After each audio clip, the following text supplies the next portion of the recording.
It felt like I stood there for a really long time before she finally turned her head towards me.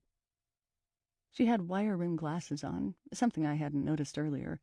One of the lenses had a giant crack in it. It was the really old kind, the type that modern hipsters would wear out of irony. Her eyes were dusty blue and seemed to pulse in a twitchy way. Her skin was dry, pale, and ruddy, her lips chapped and peeling, her hair black.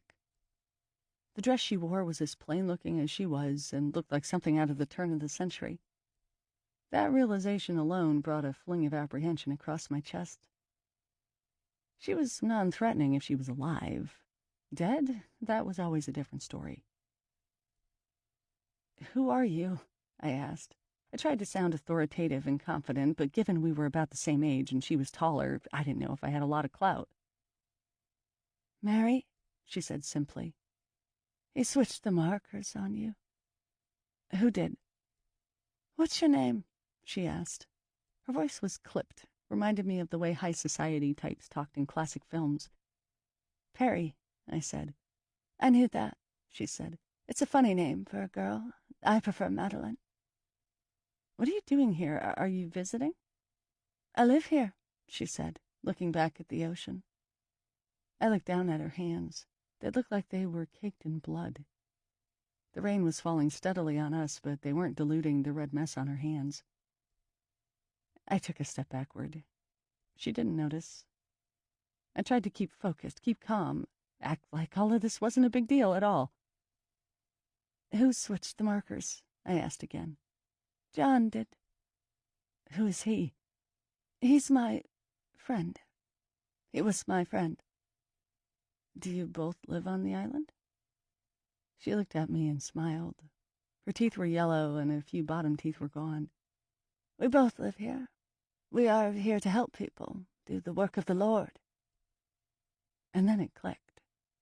She couldn't have been Mary Stuart, the missionary. "John, is that the Reverend John Barrett? You've heard of him?" How did I answer that?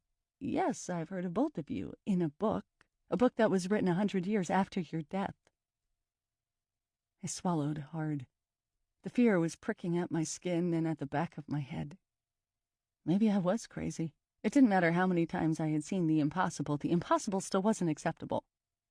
As redundant as it was to say, I couldn't help but squeak out, "You're dead." Mary locked her eye on mine through that one good lens. To have her look at me so poignantly, so real, it made what I said seem stupid and crazy. But she casually said, "I died on my 23rd birthday." My hands started shaking. The knife was coming loose in my fingers. She eyed it warily. "Were you hunting something out there? Deer?" I tried to say, my voice thick and trapped. "It's for protection." "You're a wise woman," she said. She patted the space beside her on the log. "Come sit down. You look tired." I hesitated. It was the most absurd invitation. "I won't harm you, if that is what you are pondering," she said. I gave her a quick smile and gingerly took my seat on the log, careful not to sit too close to her. Now that I was sitting right beside her, I could get a better look at her. She was a good couple of inches taller than me, maybe 5'8", and looked like she'd be quite frail under her dirty, billowing dress. She smelled, too, which I found remarkable. It was the stench of body odor and mold, and made my eyes water slightly. "You must forgive my appearance. I haven't had a bath for a while.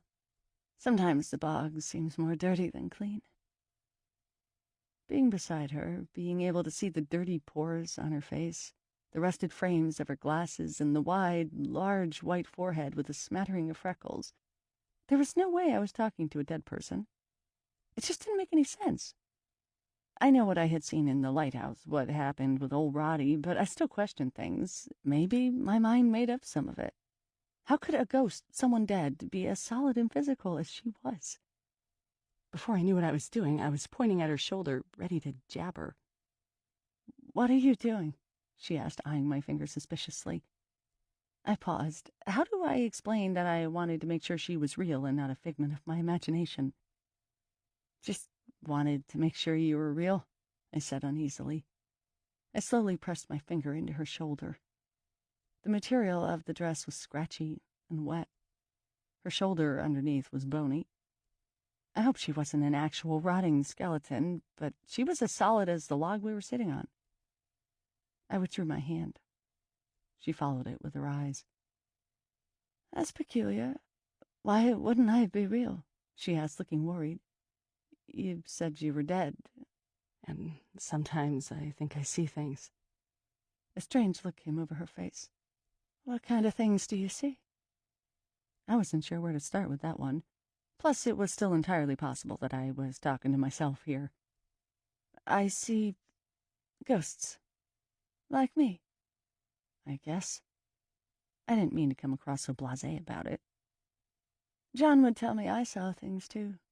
He said I was mentally unstable. Does your friend tell you that?" "My friend?"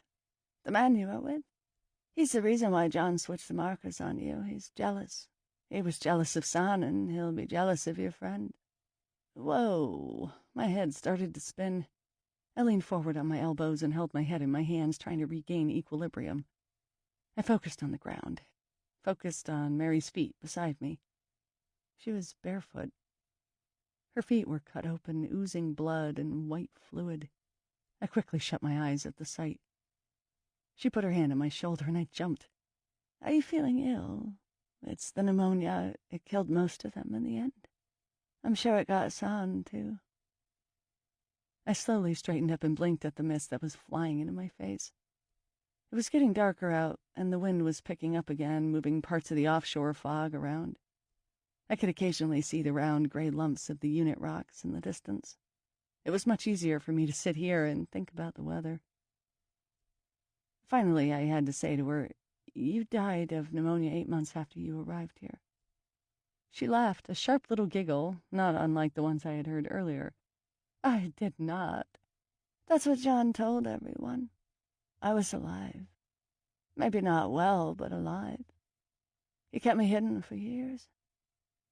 He would tie me to a tree in the woods whenever the boats would come. Tie me and leave me there for hours, with the baby right beside me." The baby? He didn't want anyone to know about Madeline. Can you imagine the scandal if the church had found out that their dear Reverend, the holy, selfless soul, was intimate with his missionary out of wedlock? "That wasn't in the book," I said stupidly. "What book?" I waved my hand at her dismissively. "So you had a baby all alone here?" "John was here, but he wasn't much help. San was more of a father than John was.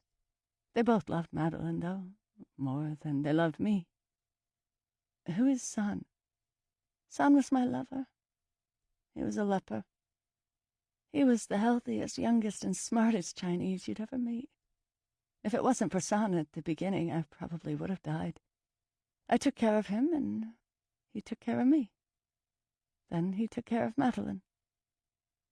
It was too much for me to comprehend. I stood up and took in a deep breath. "You saw her the other day," Mary said plainly. "Madeline. She was playing with you. She told me about you. I admit I was almost jealous. I thought Maddie had found a new mother.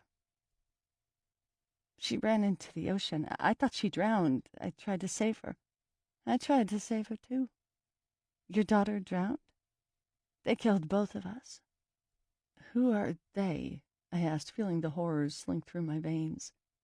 She looked at me as if I were stupid. "John, San, and the rest of the lepers." She got off the log and took a few steps towards the waves. I couldn't help but watch her broken, bloody feet as they stood on the rocks. "You better go back to your friend," she said, looking at the ocean. She raised her arms above her head and stretched. "He's coming, and he's looking for you." "Dex?" She gave me a sharp look. "You better watch out for him, and watch out for John and San. They know you're here, and they'll do what they can to keep you here." "Why should I watch out for Dex?" I asked in a panic. She chuckled, this one cut with dark tones. "Because he's a man. He's starting to think you're sick in the head. It's not your fault. It's this island. It's too isolated. There's too much death here. It makes you think. It makes you think too much. You do not want to end up like me." She bent over and picked up a stone and threw it far into the churn of the waves. "I have to go now. He's here." "Who is here?" I asked, taking a step toward her, wanting to grab her and keep her from leaving me. I needed to know more, so much more. She nodded at the distance behind my shoulder. "Your friend." I spun around and saw Dex standing in the forest, his dark figure half hidden by the trees, watching me. It had been a while since Dex had given me the creeps like that. I turned back to look at Mary, but she was gone. I was alone on the beach. I looked back at Dex and walked toward him, mulling over what had just happened and what he had seen. Had he seen Mary, or had he seen me talking to myself like I had feared? No wonder Mary said he thought I was sick in the head. I stopped a few yards away from him, trying to suss him out. Technically, I should have been brightly pissed off at him leaving me in the woods like that, so I went with that emotion. "What the hell, man? Way to leave me alone in the woods like that," I said, crossing my arms. He frowned and stayed suspiciously silent. "Why are you just standing there like a creeper, huh? What's your problem?" I asked. He seemed to snap out of whatever it was clouding over him and looked apologetic. "Sorry, I thought I saw something." "Thought you saw something? Dex, you took off. Didn't even bother to check if I was behind you. You know I can't keep up with you." My voice was shrill as the indignation I felt earlier came back. "What happened to all that shit you said about having my pack, huh?" He puffed air out of the corner of his mouth and threw his hands up in the air. "I'm sorry, okay? I thought you were able to follow. I didn't go that far, but by the time I came back, you were gone. Look, I'm really sorry." I didn't like this at all, and I was starting to lose my trust in him. Sure, Mary's words were floating around in my head, which didn't help, but the fact was he had just promised to never leave my side, and then went against his word only an hour later. He came out of the trees and walked up to me. I stood my ground. "What the hell were you chasing, anyway?" I growled. "It was a deer," he said, chagrined. He rubbed his chin and looked away. "I know, I'm an idiot. If it makes you feel any better, I got totally lost trying to get back to the campsite." "That's because someone switched the markers," I said. "How did you know to find me here?" "I heard your voice." "What do you mean someone switched the markers?" "I mean what it means. Someone switched the markers. If it weren't for where you threw the cigarette package, I wouldn't have noticed." "So that's where that went," he mused. "I was trying to do a Hansel and Gretel trail." I looked up at the sky and the waving treetops. The night was coming in fast. "We'll get going," he said, taking my arm. I flinched a bit. "What, you hate me now?" I didn't hate him. I was just annoyed. I felt like he totally interrupted my time with Mary, as silly as that sounds. And I wanted to talk about it with him, but knew he probably wouldn't believe me anyway. I shrugged him off and began to slog up the coast back to the campsite. We didn't say much to each other, except near the end. "Who were you talking to on the beach?" he asked hesitantly. I could tell he had wanted to ask me the entire journey. I gave him a quick look. He seemed more curious than concerned. Still, I didn't want to give him any reason to worry. "I was talking to someone," I repeated casually. "Yeah, but I didn't see anyone else. I was watching you for a couple of minutes." "Watching me? That's creepy." "No, you're creepy." I stopped in my tracks and raised my brow incredulously. "I beg your pardon?" He stopped too and started fishing around for his gum, avoiding my eyes. "Sorry." I narrowed my eyes at him, daring for him to meet them. He didn't. He popped the Nicorette in his mouth 3 pieces at a time and slowly chewed them, keeping his eyes on the space above my head. I let out an angry sigh, not wanting to deal with him or what he thought of me. We got back on our way, easing into the campsite just as the clouds turned black and the light of day was gone. Chapter 14. Dinner was another lazy mess of a meal. Dex threw some of the bacon he had made earlier into some penne pasta and called it a day. That was fine with me. I should have been absolutely starving from the day's events, not to mention the constant battering from the weather, but by the time the dish was in front of me, I could barely bring myself to eat it. He also made some coffee to keep ourselves warm. Of course, we mixed the coffee with Jack Daniels and creamer. It sounds disgusting, but it took the edge off while sharpening my mind at the same time. We sat in relative silence, one more uncomfortable than usual. Dex flipped through the books about the island, though I could see from his ADD eyes that he wasn't really absorbing anything. His mind was elsewhere. So was mine. It was Mary I kept thinking about. And why not? Whether Dex saw me talking to myself or not, the fact was Mary had been there. I had felt her. I could hear her voice in my head, the details of her skin, the cracks in her one lens. If Mary and John had a child together, why did John tie her up in the woods?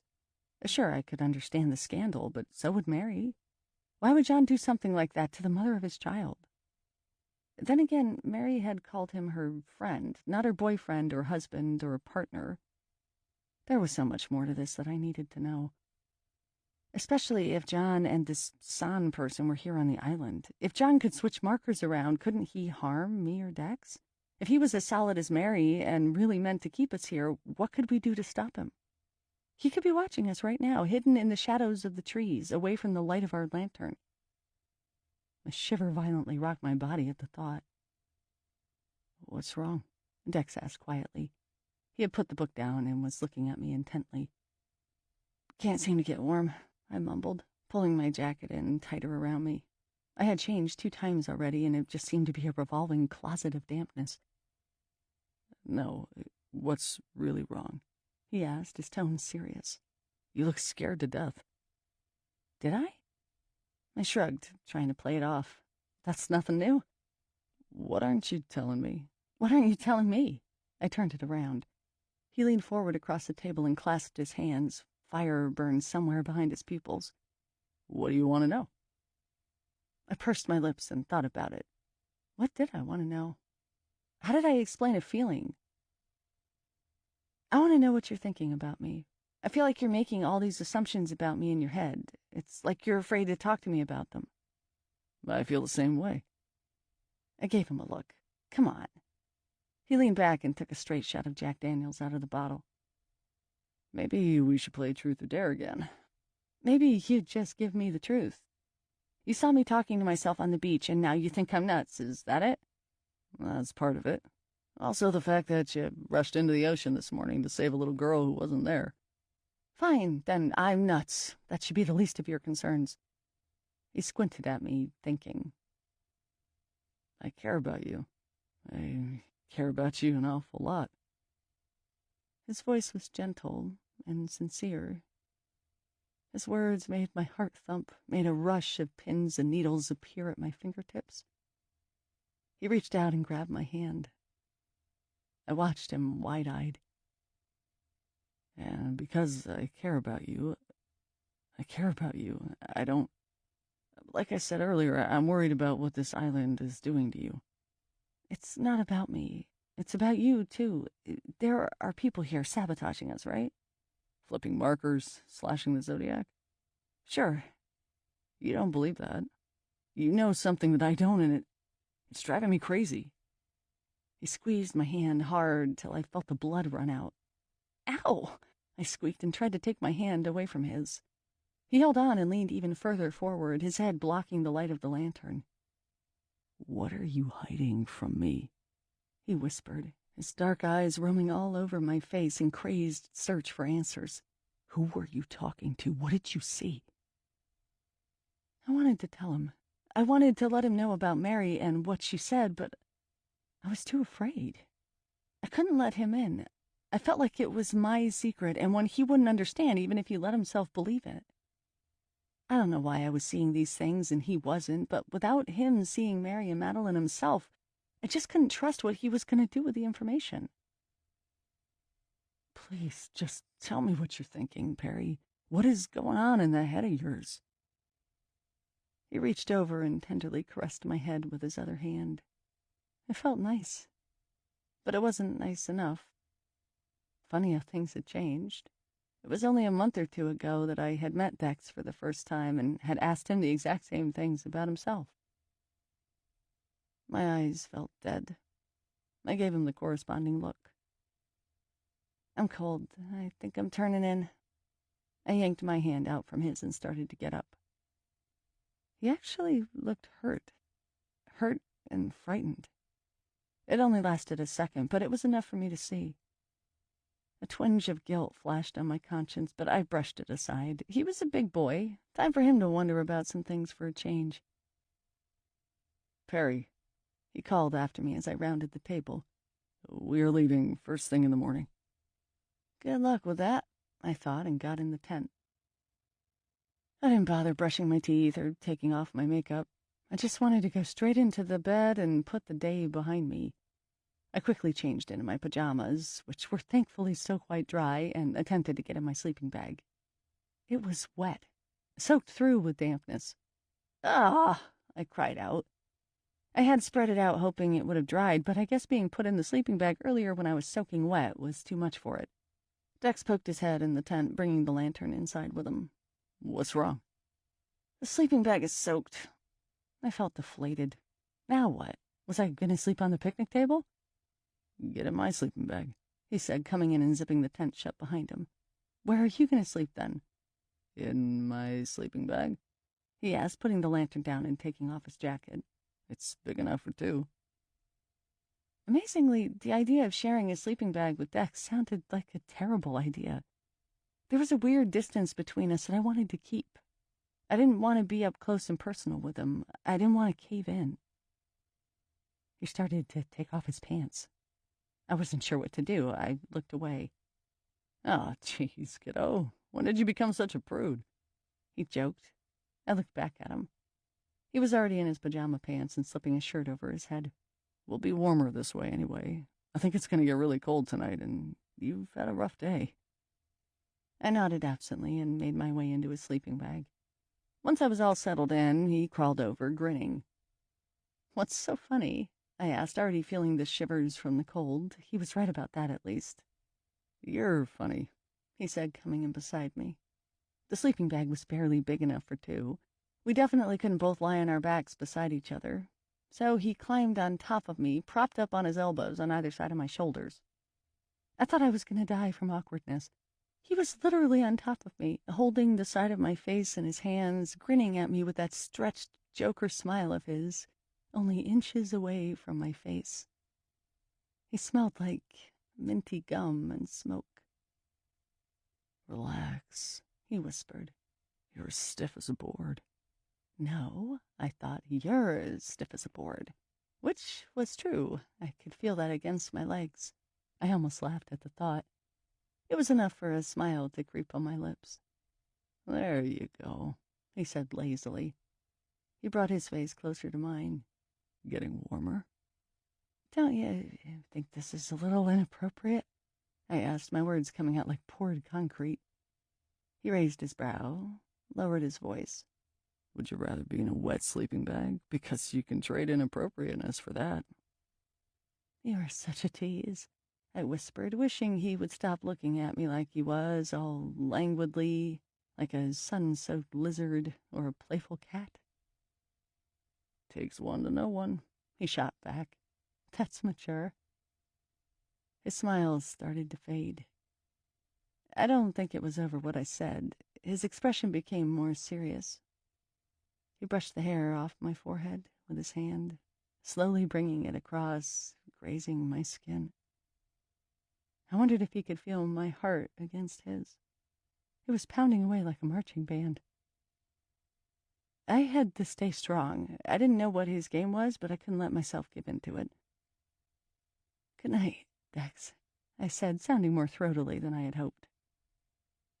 He kept staring at me in that strange way, determined yet seductive, confused and concerned. Then he said, "Good night, Perry," and rolled off of me. We both had to sleep in a spooning position. But with my back to him and his arm draped over my waist, his breath tickling the nape of my neck, this was fine with me. I first woke up to my body being shook from behind, and then by this horrible wailing sound that was filling the dark tent like a psychotic banshee. What's going on?" I cried out, trying to get my bearings in the dark, hazy corners of consciousness. Dex was the one shaking me, trying to get me to wake up. I rolled on my back and looked up at him in fear. The white of his eyes glowed brighter as I adjusted to my night vision. The wail wasn't coming from inside the tent, but from somewhere outside. It was unlike anything I had ever heard before. It was definitely from a person. A person not in pain, but in maddening personal anguish. "What the hell is that?" I asked, panicking. "I don't know. It just started. I think it's the nut," he said, his voice low and creaky. "The nut?" "There was a nutty leper on the island. He went crazy. Apparently he would roam the forest, screaming and laughing and crying." Jesus, I swore under my breath. This is just what we needed.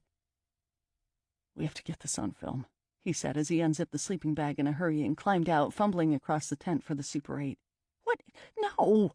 I cried out, making a grab for him, but missing. "You can't go out there." "Yes, I can. I have to." He grabbed his shoes and was about to put them on. "No!" I yelled, my voice scaring me. It scared Dex, too, because he put the shoes down and gave me an unbelieving look. "You can't go out there. There are things out there that want to hurt you." "What things? What are you talking about?" "Please, Dex, just trust me." He shook his head. "No way. I'm not missing this. You stay here." He started to unzip the tent, the wailing continuing outside, echoing through the forest like a deranged siren. My insides were iced with fear. The corners of my vision started to go black. If he left me alone, I felt like I would die. If he left, he would die. I was sure of it. I reached out with my hand, lurching further forward, coming out of the bag, latching onto his arm with all of my strength. I wanted to cry. I wanted to scream. The feelings that were coming up in me were overwhelming, overpowering. My heart was slowing, dropping in my chest. My lungs were tensing. The air was leaving me, replaced with terror. I couldn't let him go. "Don't leave me," I whimpered pathetically. He stopped and fell a bit into my grasp. I pulled him even closer to me. "I need you," I said, heartbeats in my words. He lowered the camera. His eyes softened into dark puddles. The air inside the tent was changing, becoming charged like the atmosphere before a lightning storm. In the dizzying array of emotions and feelings that were swirling around in my stomach and coursing up and down the hairs on my body, I realized we were about to pass the point of no return. Something was going to happen. "You need me?" he asked huskily, hesitating, lips twitching. I tightened my grip and swallowed the fear in my throat. I nodded, slowly, deliberately, not taking my eyes off of his. "I need you." A wash of concentrated passion came across his face and settled in the darkness between his eyes and brows. I'd seen the look before, but never like this. Never in this feverish vibrancy that seemed to sizzle out of him. I pulled him closer, close enough to feel the heat and electricity of his chest and neck. I kept my grip tight and started to shake lightly, my body convulsing with hot, nervous spasms, my breath heavy and labored. "I need you," I said again with utmost poignancy, making them the most important words I had ever said. I thought I saw a smile at the edge of Dex's lips. And then they were on mine, kissing me. Dex lunged forward and grabbed my face with his hands, holding it in a tight squeeze, his wet, warm lips frantically pursuing my mouth, tongue dancing with mine in a vibrant frenzy. I was caught off guard, but didn't waste any time in getting caught up. I pawed back at him as we both fell backward onto the sleeping bag. The days of wanting him, needing him, were over, and he was in my hands. He was the soft skin I felt beneath his shirt as I gripped him around his waist and pulled him forward. He was the hot tongue on my neck, licking and sucking beneath my jawbone. He was the tingly rush I felt between my legs, the heat on my limbs, the intoxicating lust that swam around in my head and made all fears dull. I only felt pleasure. Even the wails of the night were unheard. I pulled his shirt off over his head and threw it somewhere across the tent. I raked my nails over his chest and tattoo and brought his mouth up to meet mine. Our kisses weren't neat or sweet. They were messy and dripping and with a deluge of pent-up lust and buried emotions. His hands found a slice of bearskin between my pajama top and bottom, and my nerves leaped with the contact of his fingers. With one hand, he pulled down at my pants. A quick calculation of what underwear I was wearing flashed through my mind, but I was distracted by his other hand, which was disappearing under my shirt. He alternated between being gentle and rough on my breasts. It sent shivers through my body and caused my leaden head to fall back on the sleeping bag. It had been a while since I was with a man. It was almost like I was experiencing this all for the first time. I decided to help him out by pulling my shirt off myself. There was that slightly awkward pause when I discarded my top beside me and he had leaned back. There was no denying it or hiding it. I was pretty much naked beneath him, and he was taking his sweet time, taking it all in. Part of me wanted to squirm with insecurity and embarrassment. Part of me wanted to enjoy it. All I could do was blush furiously. He, on the other hand, wasn't blushing. He looked like a madman possessed by desire and sheer want. Watching him was a turn-on. His eyes were heavy, his breath raspy, his lips in a relaxed leer. And he was looking at me, at all of me. He came back down and started ravishing my neck from the earlobe all the way to my collarbones, tickling, biting, and blowing hits of hot steam from his lips. I moaned, despite myself, feeling the hairs at the back of my neck rise along with my chest that was coming up to meet his wet mouth. While he made work of me, my hands flew down his pants and tugged them down with my hands and then slid the rest off with my feet. If I was going to be in my underwear, he was too. I couldn't see what he was wearing in the darkness or between the flashes of skin, but it felt like a soft pair of boxer briefs, and from the feel I got at the front, it would have been a very complimentary sight indeed. I groped him firmly with my hand, which brought out a moan from both of us. I wanted him, every inch. He had other plans. He scooted back, leaving my upper body exposed to the cold air that felt like a gentle caress against my sweaty skin, and brought his head down to my legs, spreading them wider with his hands. With one hand, he teased the soft underside of my knee with his finger, and then bent his head down and did the same with a flicker of his tongue. It was enough to make my eyes roll back in my head. He took his tongue and let it wash up the inside of my thighs until it skirted the sides of my underwear. He teased the area for a while until he decided he had enough and pushed it aside. And then he got right into it, his tongue going at me soft and hard, fast and slow. He moaned and panted, the vibrations causing my back to arch and my hands to grip the hair on the top of his head. I joined in, losing all self-consciousness, losing all sense of reality. I was vaguely aware that my sighs and cries were competing with the wails outside of the tent, but neither one of us cared. It was just us in the tent.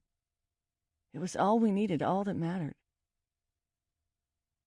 Just before I was about to be pushed over the edge, he slowed and then came up, his sweaty, heaving chest sticking against mine, the weight of his body sending a feeling of deliciousness over me.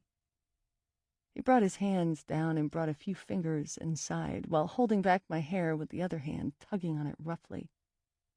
He kissed me, both of us breathing hard and trying to express more than we could before. He looked at me with so much intensity it was unnerving. He pulled at my hair again and stroked me with his other hand, determined to see me give in to him. His eyes were as rapturously intrusive as his fingers were. I wanted to give in. I wanted to let go. I was so close. What I wanted even more was to have him inside of me, filling me. I wanted him to feel like I was feeling. I reached down for him clumsily, but he pressed himself harder against my leg, as if he was playing hard to get. He went back at my neck, obviously knowing a sweet spot when he saw one. Within seconds, I was a blurry mess of his soft, slick hands, nibbling teeth, and something like starlight. I closed my eyes, unable to stop it from happening.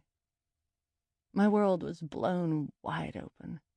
There was heat and sweat and cries and whimpers and spasms and shivers and thirst and a fuzziness that obliterated everything around me. I was floating far away, above our bodies, above the tent, above the island. I was above the clouds, above the earth, above the moon. I was safe. I was whole. I was a million things I had never felt before. And when I came to, I was back in the tent with Dex's steaming body half on top of me, his fingers trailing up my stomach and resting there. I rolled my head over towards his and tried to focus my eyes, tried to push through the drunkenness I felt. He was watching me intently with a quizzical, almost frightened expression on his face. I wanted nothing more than to pull closer into him, to kiss him, to hold him, but he was keeping his distance. Now that he had gotten me off, I felt reality returning to me in small batches. What the hell just happened? What did it mean? I stared at him, trying to catch my breath, unable to come up with words. I reached up for his face and stroked his sideburn with my finger. I was this close to thanking him, as stupid as that would sound. He closed his eyes at my touch. I wanted nothing more than to get him off right there. I tried to lead his face to mine, but he pulled back and slowly shook his head. I'm sorry, he said. I can't. You can't what? I whispered. His eyes flew open. They shined with something I hoped wasn't remorse. I don't want to hurt you, and I will, he admitted. Maybe I want to be hurt, I teased quietly. No, not like this. I care about you too much to do that to you. This whole thing with Jen, I can't, I shouldn't have done this. Oh, great. He really was remorseful. I thought this was the best thing that ever happened to me, and he completely regretted it. He saw my face fall and quickly put his hand on my cheek, bringing his face in closer. This has nothing to do with you, he said, his eyes like lasers, imploring sincerity. I take that back. I don't regret this. It's strange to be needed for once. I just wish things were different. You can make them different, I said, putting my hand behind his neck and pulling him into me until I was kissing him. He returned it slowly, sweetly. His kisses were made of diluted fire, his tongue so soft and warm against mine. I still need you, I murmured. He rested his forehead against mine and closed his eyes, his breathing irregular. Then his lips found mine again. It made my heart ache, made my soul ache. I loved him far too much. I needed him to know. But he pulled back again and ran his finger along my mouth. I could see the frustration in his forehead, which hid the struggle he must have felt below. If things were different, he said slowly, if I was a different person. If you were a different person, I wouldn't want you, I said, trying to get him to see. You shouldn't want me, he sighed. And I shouldn't be pawing at you like this, now when we are partners, now when I have Jen. And not now when I have a child. He was fucking right. Damn Jen. Damn this unborn child and their stupid, loveless relationship. The thought tore me up inside, erasing the moments of ecstasy I had been feeling only minutes before. I wanted to cry. My emotions were too high to handle. I should have just let him run off into the woods. Hey, he whispered roughly, stroking my hair off of my face. We're okay. You know I'd do anything for you. You mean so much to me. But it's not enough, I choked out, avoiding his eyes in case the tears decided to come. Kiddo, Perry, we're gonna be okay. You still have me in every other way. You really have me more than she does. I'm here and I'm gonna be here for you. We're gonna get through this, and tomorrow we're gonna leave this crazy place for good. He had so much sincerity in his eyes that I had no choice but to believe him, or at least relent. I nodded, though I didn't know what any of it meant. He smiled sweetly and kissed me on the forehead, keeping his warm lips there for a beat or two. Then he got up, quickly put on his pants and tossed my pajamas at me. I gave him a shy smile and covered up my indecency. He climbed back into the sleeping bag and patted the spot beside him. Come here, please. I did as he said, with my back to him. He held me tightly against him, our heads sharing the pillow, his lips at my ear. Things will be better tomorrow. You'll see. I nodded. Good night, kiddo, he said. He kissed the back of my head. It was only then I noticed the mad wailing had stopped, and the only thing I could hear was my heart thumping slowly. It hurt just a little bit. Chapter 15. The next morning was Groundhog Day redux. Same whistling wind, flapping tarps, rat-a-tat-tat sprays of rain against the tent, a gloomy blue glow, and the ever-present damp nip in the air. If I had woken up to "I Got You, Babe" on an AM radio, then it really would have been complete. I was alone in the sleeping bag. I kind of preferred it that way. It gave me a chance to breathe and go over what the hell had happened last night. It was all coming back to me in the hazy light of day. The sound of his moans, the feel of his lips on me, like he wanted to eat me alive. The image of his head between my legs. Had Dex seriously gone down on me? Did he really run his mouth all over my body? Dex, my Dex? It seemed like a fabrication of my mind. I mean, I saw ghosts. Why couldn't I imagine a heated sexual experience with the man I was hung up on? But then the feelings came back. Dex's reluctance to go any further, his so-called allegiance to Jen and their baby. Their baby. Well, the whole thing made me feel sick. Strangely enough, I didn't feel any guilt for having been the other woman, even though I had been in Jen's position before. I just felt bad for Dex. Although I really shouldn't have. After all, I didn't force him to do anything. He kissed me first. I put my hand to my forehead and scrunched it up. What a mess. In some ways, it was amazing, and some others, wow, did I really do that? Even the fact that he saw me completely naked, the fact that he gave me an orgasm. I couldn't have been more vulnerable than that. And then to say he couldn't go on, what a load of crap. I wasn't complaining, but how was that fair at all? It's like he just wanted to be in control of everything, even down to sex. He knew how I felt about him.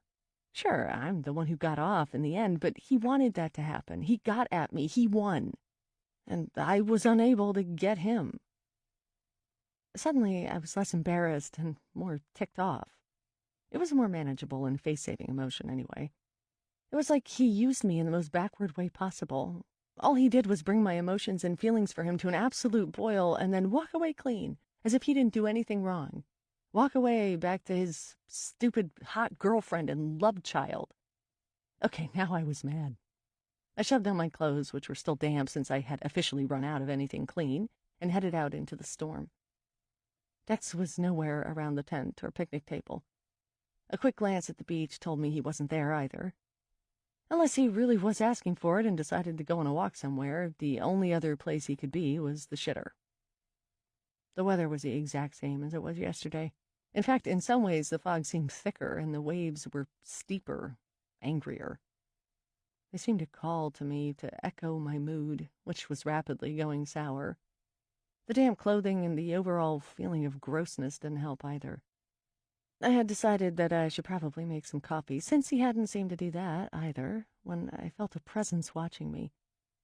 The goosebumps rose in my arms. I looked up and got the crap scared out of me. It was Mary standing in the trees, observing me silently in her dark swath of a dress and her pale, weird face. How long had she been there for? I was about to call out after her, but she put her finger to her mouth to motion me to be quiet. Then she turned and walked off, her figure disappearing behind the trees. I got up and went after her.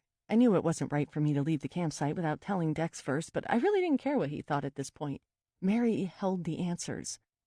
I followed her into the woods, towards the inner campsite and past the bog, to an area I hadn't been to yet. It was another clearing like the other campsite, but had rows of stunted fruit trees and some foreign-looking bushes deliberately placed throughout. It looked like a long-forgotten garden. Mary headed across the soggy grass and walked along a narrow, pebbly path that cut through the center of some rustic rose bushes. I followed carefully, not wanting to get caught on the spiny thorns and overgrown brambles. On the other side of the bushes was a patch of weeds and a low stone bench surrounded by small stacks of chopped wood. She sat down on the bench and clasped her hands in her lap. I paused, ripping my sleeve on a greedy branch, and looked down at her. I wasn't sure whether it was safe to talk to her yet or not. Finally, she looked up at me in surprise, exclaiming, "Oh, you're here. How nice to have your company." She wasn't being sarcastic. It's like she didn't realize I followed her. I gave her a small smile.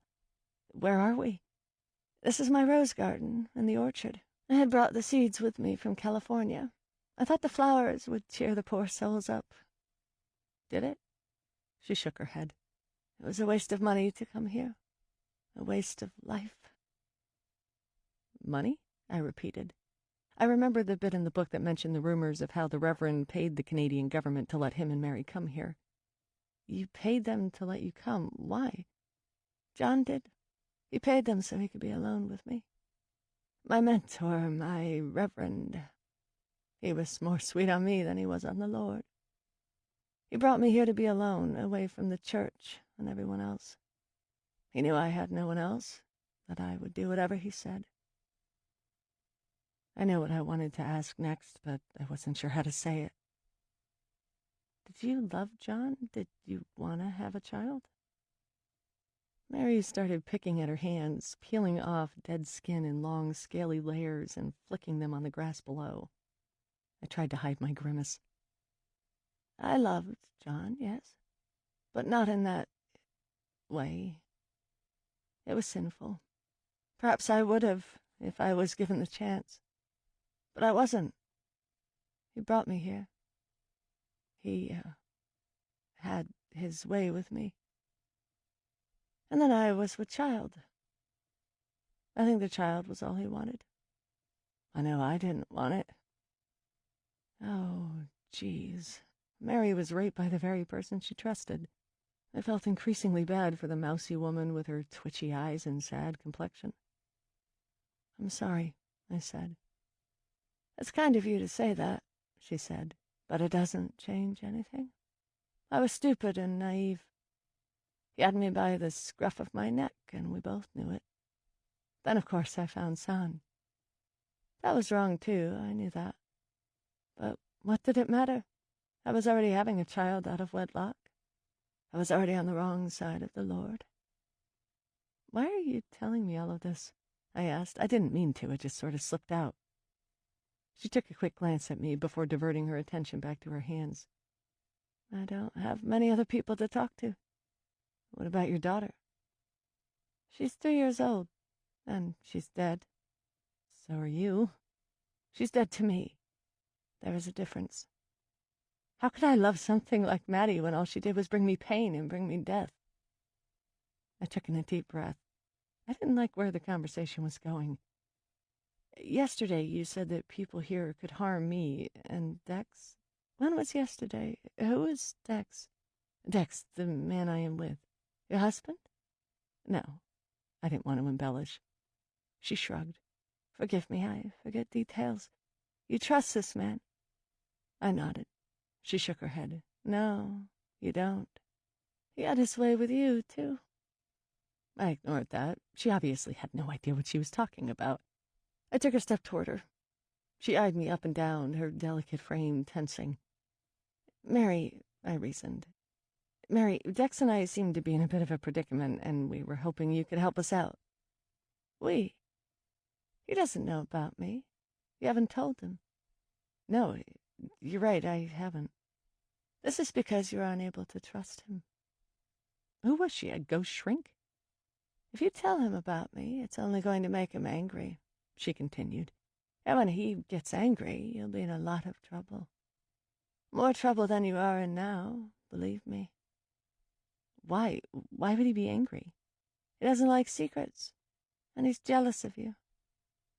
The second part didn't make any sense whatsoever. Why on earth would Dex be jealous of me? I let it pass for now.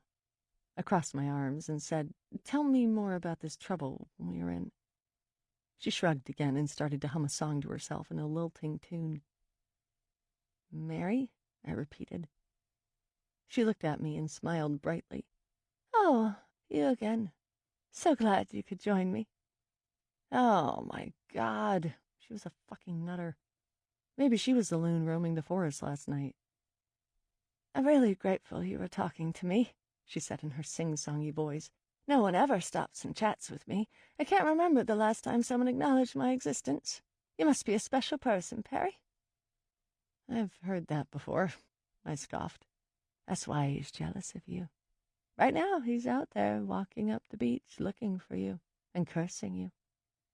Dex, you have something he wants. You also have something John wants and something Son will want. I've seen them watching you.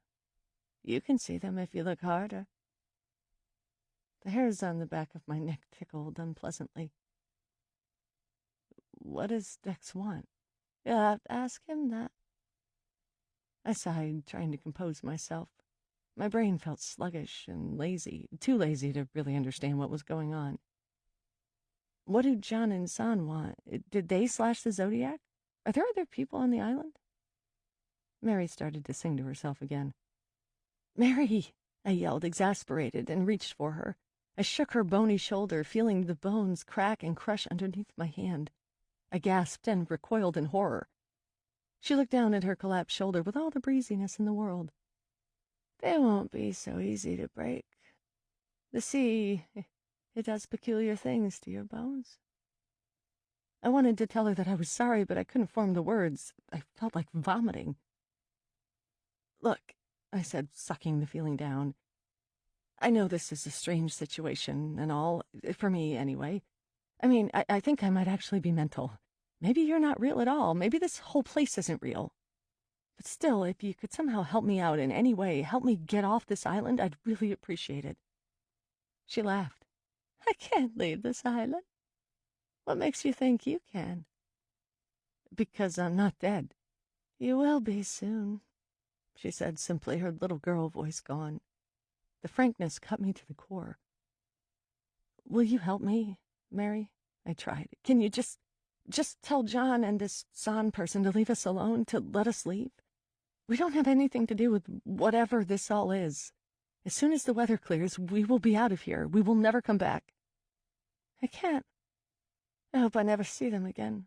I've been moving around this island for God knows how long, trying to stay one step ahead of them. Perhaps you need to borrow a lesson from me. You're much easier to catch than I am." I felt breathless. "Where are we?" "This is the island of death. This is purgatory. This place has a dark soul of its own, and it will drown you in its depths." And at that, Mary got to her feet, her bloody, pussing feet. "I have to keep moving. My advice is for you to do the same. Don't trust anyone. Anyone. He does not have your best interests in mind. No one does, not even me. But I recommend you take my advice to be safe." And then she was off and running. I looked behind me, expecting to see Dex or, God forbid, the Reverend, but there was no one there. And of course she was long gone. I tried to shake some sense into my head as I carefully slipped past the rose bushes, prying thorns, and down the orchard trees, dead and gray from the cold winter or 100 years of neglect. I didn't know what to make of anything anymore. Reality seemed to be losing its grip on me, sliding off like the chains on an anchor. None of this was possible, but I had to accept it as truth. If I didn't, it would mean I was going crazy. And which one of those scenarios was better? I'd either end up in a mental institute or in some brutal fate here, which could be worse. I wondered if that's what creepy clown lady had been talking about. She had said something about people coming to take me away. Take me away in straitjackets?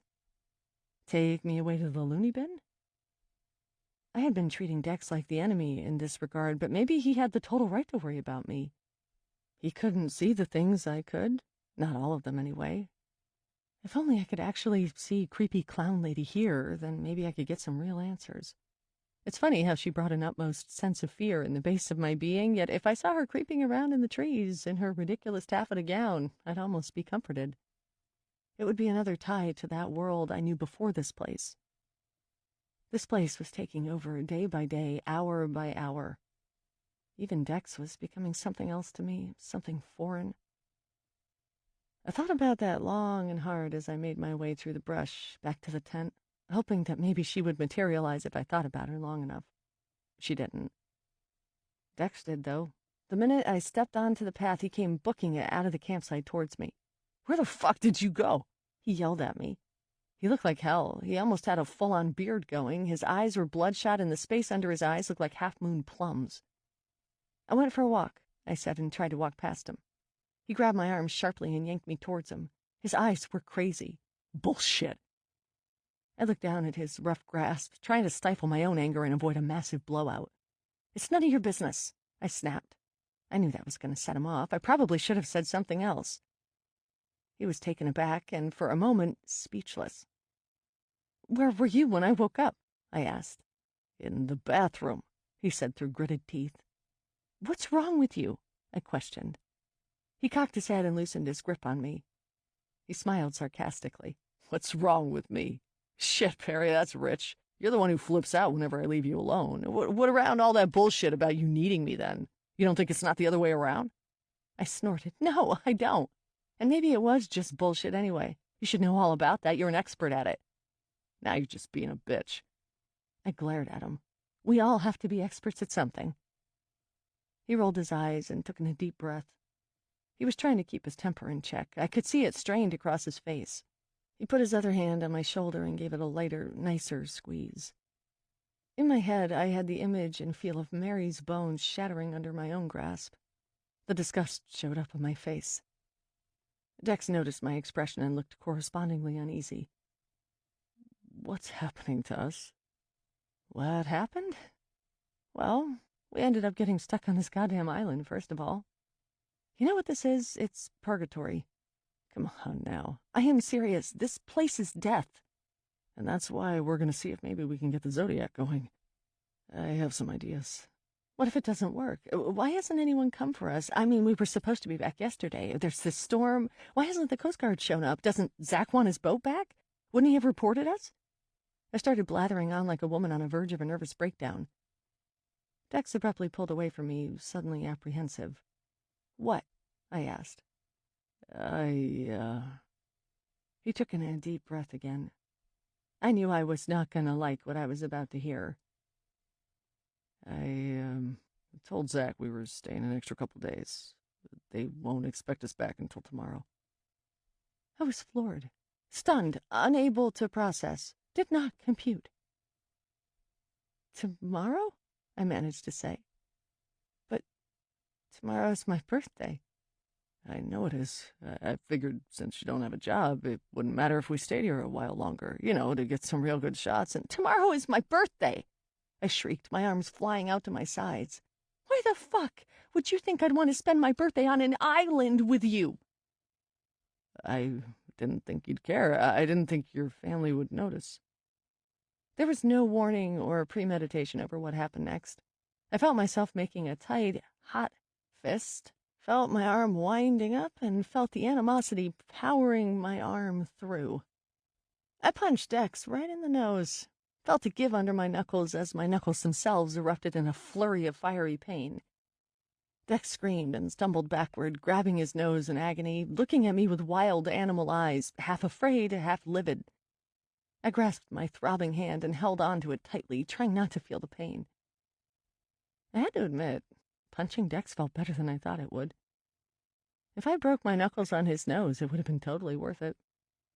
"You bitch!" he cried out, taking his hand away from his nose and looking at it. It was bleeding lightly, a tiny trickle coming out of his nostril and gathering in his mustache. "Jesus fucking Christ, I think you broke my nose." "Good," I challenged, still feeling the impulse to hit him again. An absent thought, the one that this island really was changing me, snaked across my brain and then faded into the thud and whir of my pounding heart and pulsing veins. Dex shook his head. His eyes were watering from the shock and impact, not because of any emotion, and his nose was looking more swollen by the moment. The teensiest tinge of guilt tugged at my heartstrings. Okay, I was glad I hit him, but maybe he didn't quite deserve a broken nose. We didn't know what else to say to each other. Whatever intimacy we exchanged last night was gone and buried. This was the new us. A sucker punch and a broken nose. Before I could feel bad, I turned on my heel and walked off in the direction of the bathroom. I needed to clear my head and be alone. I was sure Dex would be busy plotting his revenge against me.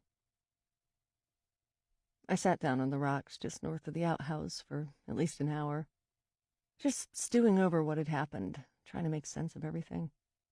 It was a futile exercise. Dex had left me alone, which I figured he would. I knew he was probably thinking of some way to handle me or calm me down. Some way to deal with me so I would learn like a good little girl and do what he said. He always had me by the scruff of the neck, and I had always done everything he asked of me. He used me, frequently, like he did last night. All part of a sick little game. That's probably why he picked me in the beginning. He knew I would be easy to twist under his thumb. I was hoping that by distancing myself from Dex and the campsite that Mary would show up again. I wanted to talk to her. She seemed like she understood what I was going through. She felt like an ally, another woman to take my side against the men. But she never came.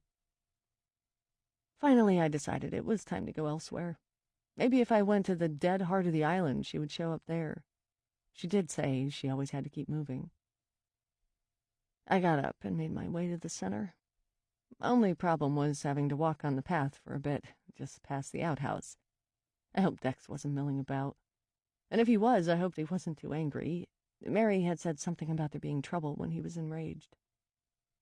I almost made it to the trail without being seen, but Dex came out of the tent at the last minute and spotted me. He yelled, "Where are you going?" I glared at him and spat out, "Don't you dare follow me." I kept going. To his credit, he seemed to stay at the tent. I couldn't feel or hear anything behind me. The first 10 minutes of the hike were fine. The trees were providing their shelter from the wind and cold, and the rain only came in fat, sporadic drops that fell from the canopy above. But the closer I got to the center, the darker it got. It was only early afternoon, I think, anyway. Time seemed to be weird around here. But it was acting like it was near sunset. I wondered how long I had been walking for when I felt a sharp pain at the back of my head and a cracking noise that filled the recesses of my brain and seemed to explode outward in stars and swirls. I fell over and collapsed in a heap. The world went ink black. Chapter 16. I came to with a throbbing, pounding head and in the most uncomfortable position. My legs were spread out in front of me. My back was propped up at an unnatural angle against a rugged, scratchy pine tree. My arms were pulled back behind the trunk and tied together. The rope went around my shoulders and waist a few times, too. I couldn't move if I wanted to. I didn't know where I was. There was nothing distinctive around me, just tall, overbearing trees with spindly limbs that swayed from the wind at the upper reaches of the canopy. The wind whistled around in here at an unrelenting pitch, the soundtrack of madness if I've ever heard one. I couldn't tell where north was, what end of the island I was at, or what time it was. It was much darker than it had been earlier. Not quite dusk, but then again it was hard to tell in a forest that did its best to block out what meager light there was from the dense clouds above them. What had happened? My head ached at the thought. I was hit on the back of the head by someone, or something, and then tied alone to a tree in the woods. It was the same thing the Reverend had done to Mary whenever the supply ships would come in. Could it have been Reverend John who dragged me out here and left me for who knows how long? Or was it Dex? No, I thought wildly, it couldn't have been Dex. I know I thought he was plotting his revenge against me, but Dex's revenge would always be more spiteful or ironic, even humorous. He wouldn't club me over the head and tie me to a tree. What would be the point of that? Unless this was his way of handling me. I did bop him in the nose, after all. And Mary did say he would be trouble for me. Maybe he thought this was the only way he could control me, to ensure I didn't go running around the island causing trouble for both of us. I just didn't know. And sadly, I had all the time in the world to think about it. Part of me wanted to call out for him to come running and save me, but then again, I didn't know what side he was on. I decided to call out for Mary. Maybe she could find me and untie me. I called out her name. It sounded weird in the forest. The words sounded hopeless and dull, like there was no echo at all. I also felt silly, calling out the name of a dead woman, hoping she would come by and help me. Is this what I've become? I called again and again. I tried not to show any worry or panic in my voice, but that was hard to hide near the end. My throat was getting raw, and I was really starting to lose it. What if it was John Barrett? What was he planning to do to me? How the hell was I going to get out of this one? A strange sound rang out from behind a patch of tall ferns a few yards in front of me. The ferns shook lightly back and forth. There was something in them, and I was powerless to do anything about it. The sound came again. It was weirdly familiar, but not in a good way. It almost sounded like the coo of a baby. The wet gurgles and nonsensical noises that blabbering infants make. In the dark murk of the forest air and the shadowy gulfs between the rampant ferns and nearby trees, a baby's gurgle was probably one of the most disturbing things to hear. I hoped that whatever was shaking the ferns back and forth was a wayward bird or curious squirrel. Squirrels were smart, right? Maybe they'd be like a dolphin and save me. I kept my eyes locked on the ferns. My body was poised and ready to run, if only I could. The ferns shook again. The gurgle. A baby appeared among the long green fronds, poking its head out like a tiger cub and looking at me. I was right, and for once I hated it. There was an actual fucking baby in front of me. I had to blink a few times to make sure I was seeing what I was seeing. It crawled out of the ferns slowly, but with an unnatural sense of self-assurance. I didn't know kids enough to know how old it was. However, it was too young to walk, but old enough to crawl with agility. Just not with that much agility. It stopped a few feet away and cocked its head at me. I couldn't breathe. This wasn't about a lack of maternal instinct. This was the most terrifying thing I had ever seen in my life. The baby was completely naked, not even a diaper on her bottom. It had a schlock of ashy hair and wide blue eyes. The eyes looked at me with the curious intensity of a stranger. All my senses were wound up. I couldn't look away. Under any other circumstances, I probably would have felt motherly towards it. Where was the mother, the poor thing, all alone? A neglected, helpless, defenseless child? But I knew this wasn't the case. In this place, nothing was innocent, and the only thing helpless was me. The baby sat back on its butt with an almost comical thunk and put its hands to its mouth. It seemed to smile at the dirt it was eating. It kept staring at me with those unnerving eyes, the eyes of someone older, knowing more than a baby ever should, thinking thoughts that I wouldn't dare touch. It let out a laugh of some sort and patted the ground like it was the top of a bongo. It seemed to enjoy itself. It was almost playing. A happy baby. That's what every mother wants, right? Maybe it would just stay there. Maybe the mother would come by soon. Perhaps it was Madeline at a younger age, and Mary was looking for her. "Are you Maddie?" I managed to ask, my voice sounding hollow. The baby giggled a bit and smacked her knee with her hand. Maybe it really was Maddie. That thought brought a bit of calm to my nerves, helped settle the ill feeling I had at the pit of my stomach. The baby cooed and smiled again, a big, toothless, awestruck grin directed at me. She reached up to her face and wiped the area beside her eye. A rectangular piece of her skin came away in her hands, a solid chunk that fell to the pine-needled floor, leaving a patch of red, veiny wound on her face. I was dumbfounded, repulsed. I wanted to vomit. The baby picked up the piece of skin, oblivious to the gaping hole on her cheek, and threw the piece into the forest. Then she touched her forehead with the other hand. Without much prodding by her tiny, chubby fingers, half of her forehead came loose like a dead, sticky shell and slid to her lap with a loud, messy splat. I could see a fresh white bone beneath the bloody mess of her head. I promptly threw up on myself. I heaved and heaved. The vomit lay on my chest and steamed up in the air. I couldn't help it. The terror and unbelievable disgust was overpowering me to the point of no control. The baby laughed at the piece of her forehead and started playing with it like it was a Tonka truck. Without prompting from her, the rest of her face began to peel like layers in an onion. First it was the other half of the forehead. Then it was the area beneath the nose.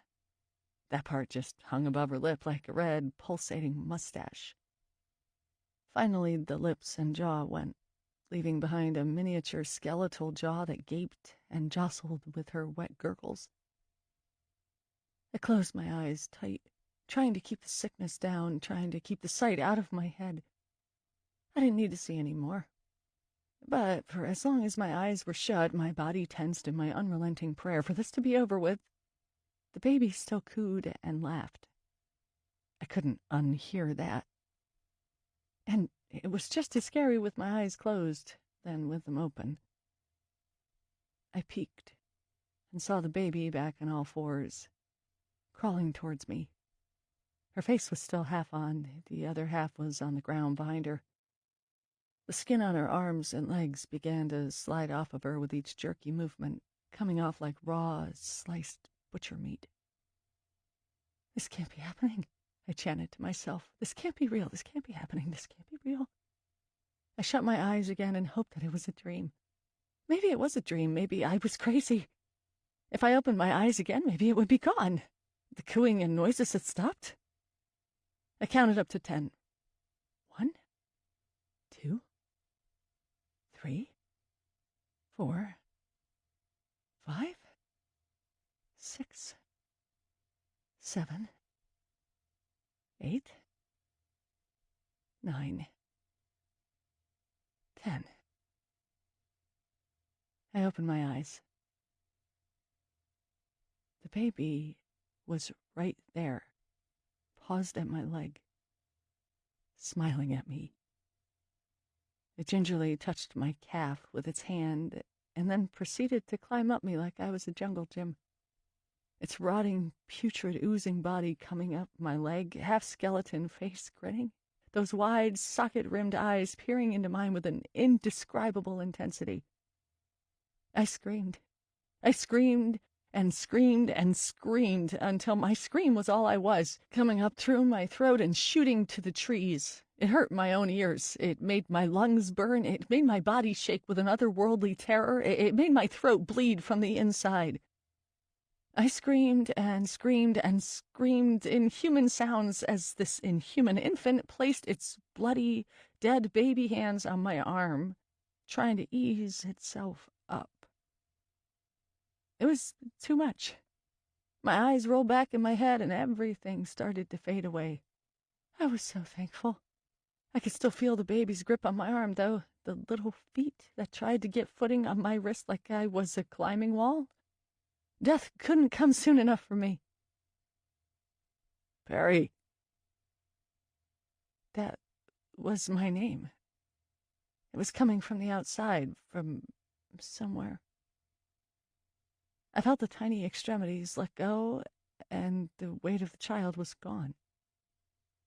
I raised my head up in time to see the baby scampering off into the bushes on all fours like it was an able-bodied gazelle, a human gazelle after the lion's feast.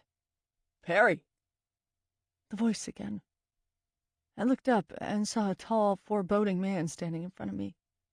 He had on a long black jacket, a white-collared shirt, and black vest. His face was in shadows, but I was able to make out a blonde beard. "Who are you?" I asked. My head slumped to the side. I had no desire to keep it up anymore. My eyes closed. What the hell? Hands were shaking my shoulders. They weren't baby hands. They touched my face and pulled it in the opposite direction. Perry. The voice was in my face now. I opened my eyes and saw Dex kneeling in front of me. Where did the other man go? Dex looked at me, at the tree, at the vomit on my chest. I didn't care. I just wanted to sleep. I just wanted to go very far away, away from thoughts and images and feelings and sounds. I was so tired. My brain was done. My head slumped again, chin tucked against my collarbone. Dex muttered some things I didn't understand and began untying my hands from behind my back. Once he was done, he lifted me up and, with a groan, hoisted me over his shoulder. He was talking excitedly about something. Maybe it was more worry than excitement, panic. It didn't matter. I didn't hear it. I went in and out of a delirious consciousness. I think it passed right out for a while, because when I came to, I was looking down at the dark floor and Dex's butt. I felt raindrops falling on my back, felt his shoulder digging into my rib cage, his arms around the back of my legs. What happened? The words came out slowly in a thick soup. Dex slowed and stopped. Can you walk? Because I can still carry you. I think so, I groaned. He gently lowered me to the ground and grabbed my arms before I fell over. My head felt like it did after a bottle of red wine, too heavy to keep up on its own.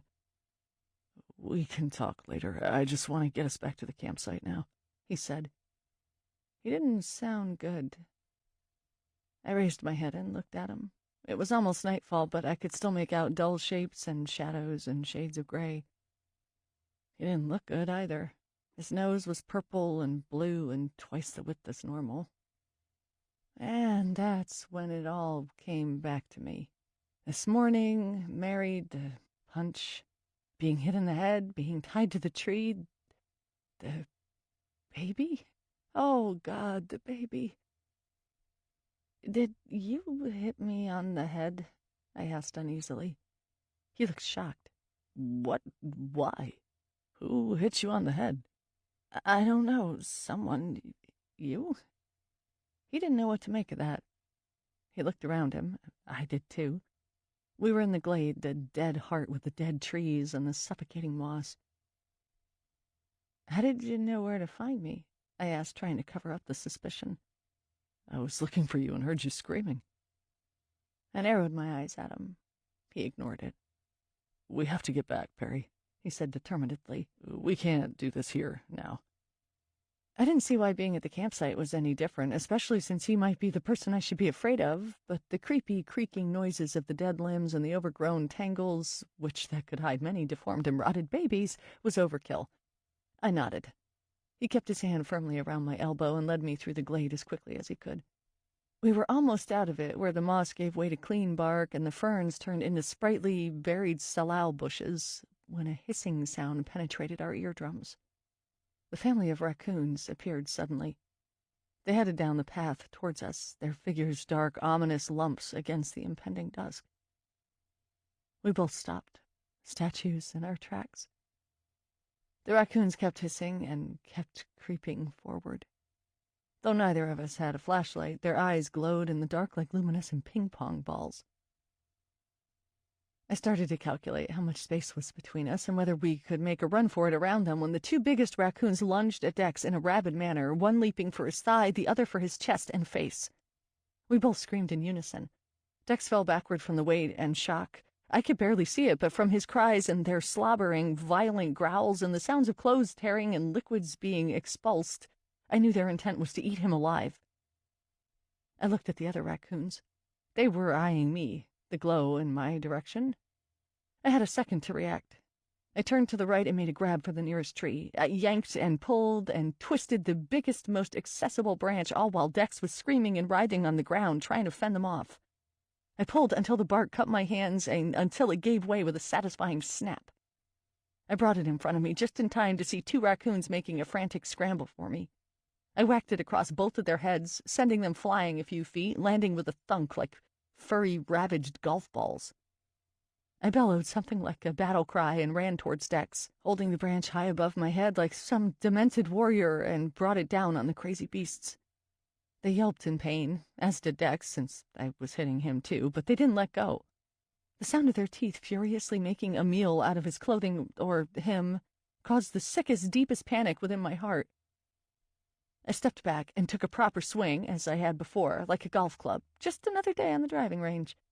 It cracked against the jaw of the raccoon on Dex's leg, and within seconds I brought it across the body of the one on his chest.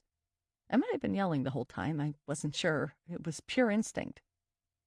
The raccoons were still alive. I hadn't killed them. I'm sure I would have cared in some other life, but right now it didn't mean anything to me. They were just as good as dead. But they did stagger off into the forest, all of them disappearing as fast as they had appeared. I threw the branch to the ground and stood over Dex triumphantly, my chest heaving. He stirred, a good sign, and looked up at me. "Can you make it?" I asked, holding out my hand for him. He nodded and cried out as he took my hand, and I pulled him up. I still felt oddly detached from him, but I was glad to see he was still alive, obviously, or I wouldn't have gone so literally to bat for him. We hobbled back together to the campsite, one mentally and one physically crippled camper coming right up. Things back at camp weren't any better. The wind was gusting more than ever, the kind that knocked over our coffee cups and made the picnic table creak uneasily. The sound of the surf was monstrously loud, and within seconds of our arrival, the tarp above the picnic table came loose and was whipped away into the forest, crashing against the trees. We made a dive for the tent. I ushered Dex inside, snapped at the lantern that was knocked over by the door, and quickly went around to all the tent pegs, pushing them deeper into the ground with my boot. I hoped the tent would hold. I could almost see it wriggling out of the ground, desperate to come free. I picked up the heaviest pebbles I could find and started piling them on the top of the pegs for safe measure. The wind came at my back like a battering ram. I had done what I could. I removed my peep-stained jacket and threw it on the picnic table, hoping that any future rain would clean it. It took 5 seconds before the wind picked it up and tossed it away. I leaped into the tent before the wind could take me too, zipping it up behind me. I put the lantern on the ground and looked over at Dex. He was sitting on top of the sleeping bag, shirt off and pant leg rolled up to expose the fresh wounds. The first aid kit was out, and he was fumbling with it awkwardly. "Hold on, let me," I said, scooching over as the wind rattled the tent walls furiously. The noise was deafening. I told him to lie down and try to relax. I looked down at the chest wound. It was on his left pec, a nasty-looking slash that bled profusely. I looked away and focused on the shaking blue tent side. I took a deep breath and pushed down the waves of nausea that were still hovering around the surface of my stomach. I had dealt with a peeling leper baby, even though I dealt with it by passing out. I had to deal with this. Dex was shivering, either due to shock or from being shirtless in the icy wind that managed to trail inside through the tent's pores. I had to act quickly. I poured out a whole bunch of antiseptic onto a clean cloth and pressed it against his chest. He winced from the sting. "Easy there, kiddo," he said through gritted teeth, his eyes closed, head back. "Tables turned, huh?" I said. He had to do something very similar to me in Red Fox. Now it was my turn to play nurse. Maybe we should avoid all animals from now on. "Agreed," he whimpered as I dabbed the wound clean. I applied some sticky yellow iodine and clean gauze and pad, securing it with a medical bandage. "Do you have any clean shirts?" I asked. He nodded, still in pain. "One in my pack. It's red." I went over and found it and slipped it over his head, careful not to touch the wound. He sat up and looked down at his leg. "What are the symptoms of rabies?" he asked in a dull voice. "It would be hard to tell with you." I joked quietly and got to work on his leg. It wasn't as bad as the chest, which was a relief, but it still looked pretty dirty and nasty. I'd be more worried about tetanus. You'll have to get a shot when we get back. Our eyes met at that. The thought of getting back home seemed almost impossible at this point. "How are we going to do that?" he said. I shrugged helplessly and finished up. "Anything else I can do for you?" "Jack and a cigarette." I found the nearly empty bottle at the side of the tent and handed it to him while he brought out his cigarettes and tried to light one with his gold lighter. His fingers were shaking too much to catch a spark, so I took the lighter from him. I flicked it on and leaned over to light the cigarette that dangled from his twitching lips. He kept his eyes on me while he sucked back and blew the smoke off to the side of him. Normally I would have objected to him smoking inside the tent, but seeing the state he was in, I didn't care. I was finding it hard to care about anything, really. I took a sip of Jack myself, enjoying the heat it produced in my throat, and lay down on the sleeping bag, staring up at the ceiling. After he had a few drags, and my view was starting to cloud over with smoke, he cleared his throat and began tapping his fingers nervously. "What is it?" I asked sleepily. "I don't know where to begin," he answered. It was all gonna come out. I knew it. I didn't have the strength to keep things from him anymore. I didn't even know if I could trust him, but it wouldn't make a difference. I knew he already thought I was nuts. I had nothing to lose. "We need to get out of here," he said, skirting the issue. That's an understatement. "I tried to use my phone while you were gone. I think a text to Zach went through." I perked up and rolled my head over to look up at him. "And?" "I didn't hear back. Now the phone is dead. The charger is on the boat." Of course.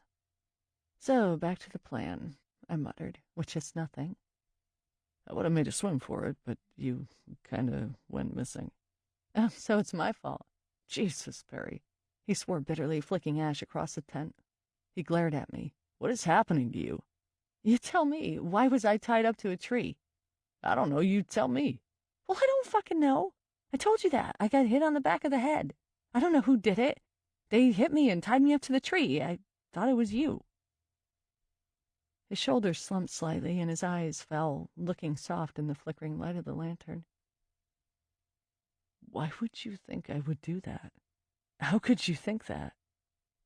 You know, I'd never hurt you in a million years." His voice wavered a bit. "Just mentally," I mumbled. "What?" "Never mind. So, you didn't club me on the head?" "No, I fucking did not." He shook his head to himself, looking pained and confused. His hand started to shake again, the dull glow of the cigarette tip buzzing like a spastic star. He closed his eyes. After a moment of silence, he opened them and looked at me. "I know you hate me now, after last night. Maybe you hate me for a lot of other reasons. That's okay. You can hate me all you want. But I don't hate you. I care about you. I'm on your side. We're in this together now. I need you. I beg you, please, be honest with me. Please just tell me what's been happening to you. You've been seeing ghosts. I know you have. You're hiding it from me. Please, Perry, just tell me." As weirdly distant as I felt from him, as much as there was a current of distrust running beneath my skin, as much as I feared what he thought of me, there was still an ache in my heart that longed to keep on loving him. It was hard to pretend my chest didn't hurt, seeing him there twitching, smoking, out of the loop, and wounded. And so I told him everything, starting from seeing Mary running through the woods all the way up to when he found me tied up to the tree. He didn't say anything the entire time and was watching me so intently that his hand started to shake again. "That's the truth," I finished, out of breath from talking so much. It actually felt good to get it all out, even though I didn't know what he thought or what he was going to do with it. "And now you really think I'm crazy?" "You're not," he said quickly. "You didn't tie yourself up to a tree. I didn't do it. Someone else did it." "Random people on the island?" "Maybe. Doesn't matter." "Why do you have such a hard time believing they are ghosts? After all you've seen, Dex, why is this so hard for you? You're a damn ghost hunter." He laughed bitterly. "We may hunt them, but I haven't found them yet. Only you have." "Then take my word for it." "I am, but I still think there is a more rational explanation."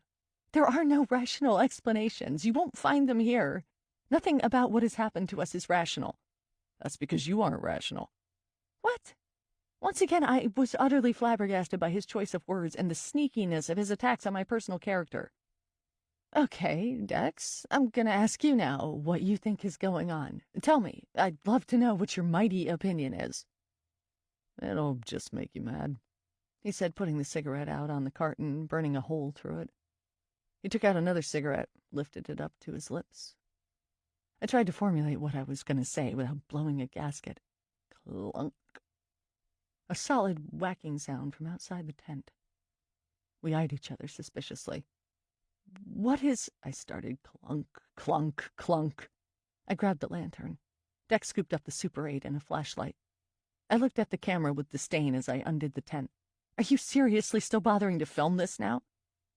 He looked at me as if I had two heads. Yeah, I am. Missed an opportunity last night. Ouch. I pretended I didn't hear that and climbed out of the tent and into the face of a minor hurricane. The sound was still audible despite the howling, whistling wind and groaning forest. The clunks continued sporadically coming from the beach area. Out here it was a loud, hollow sound like someone knocking slowly on a heavy wood door.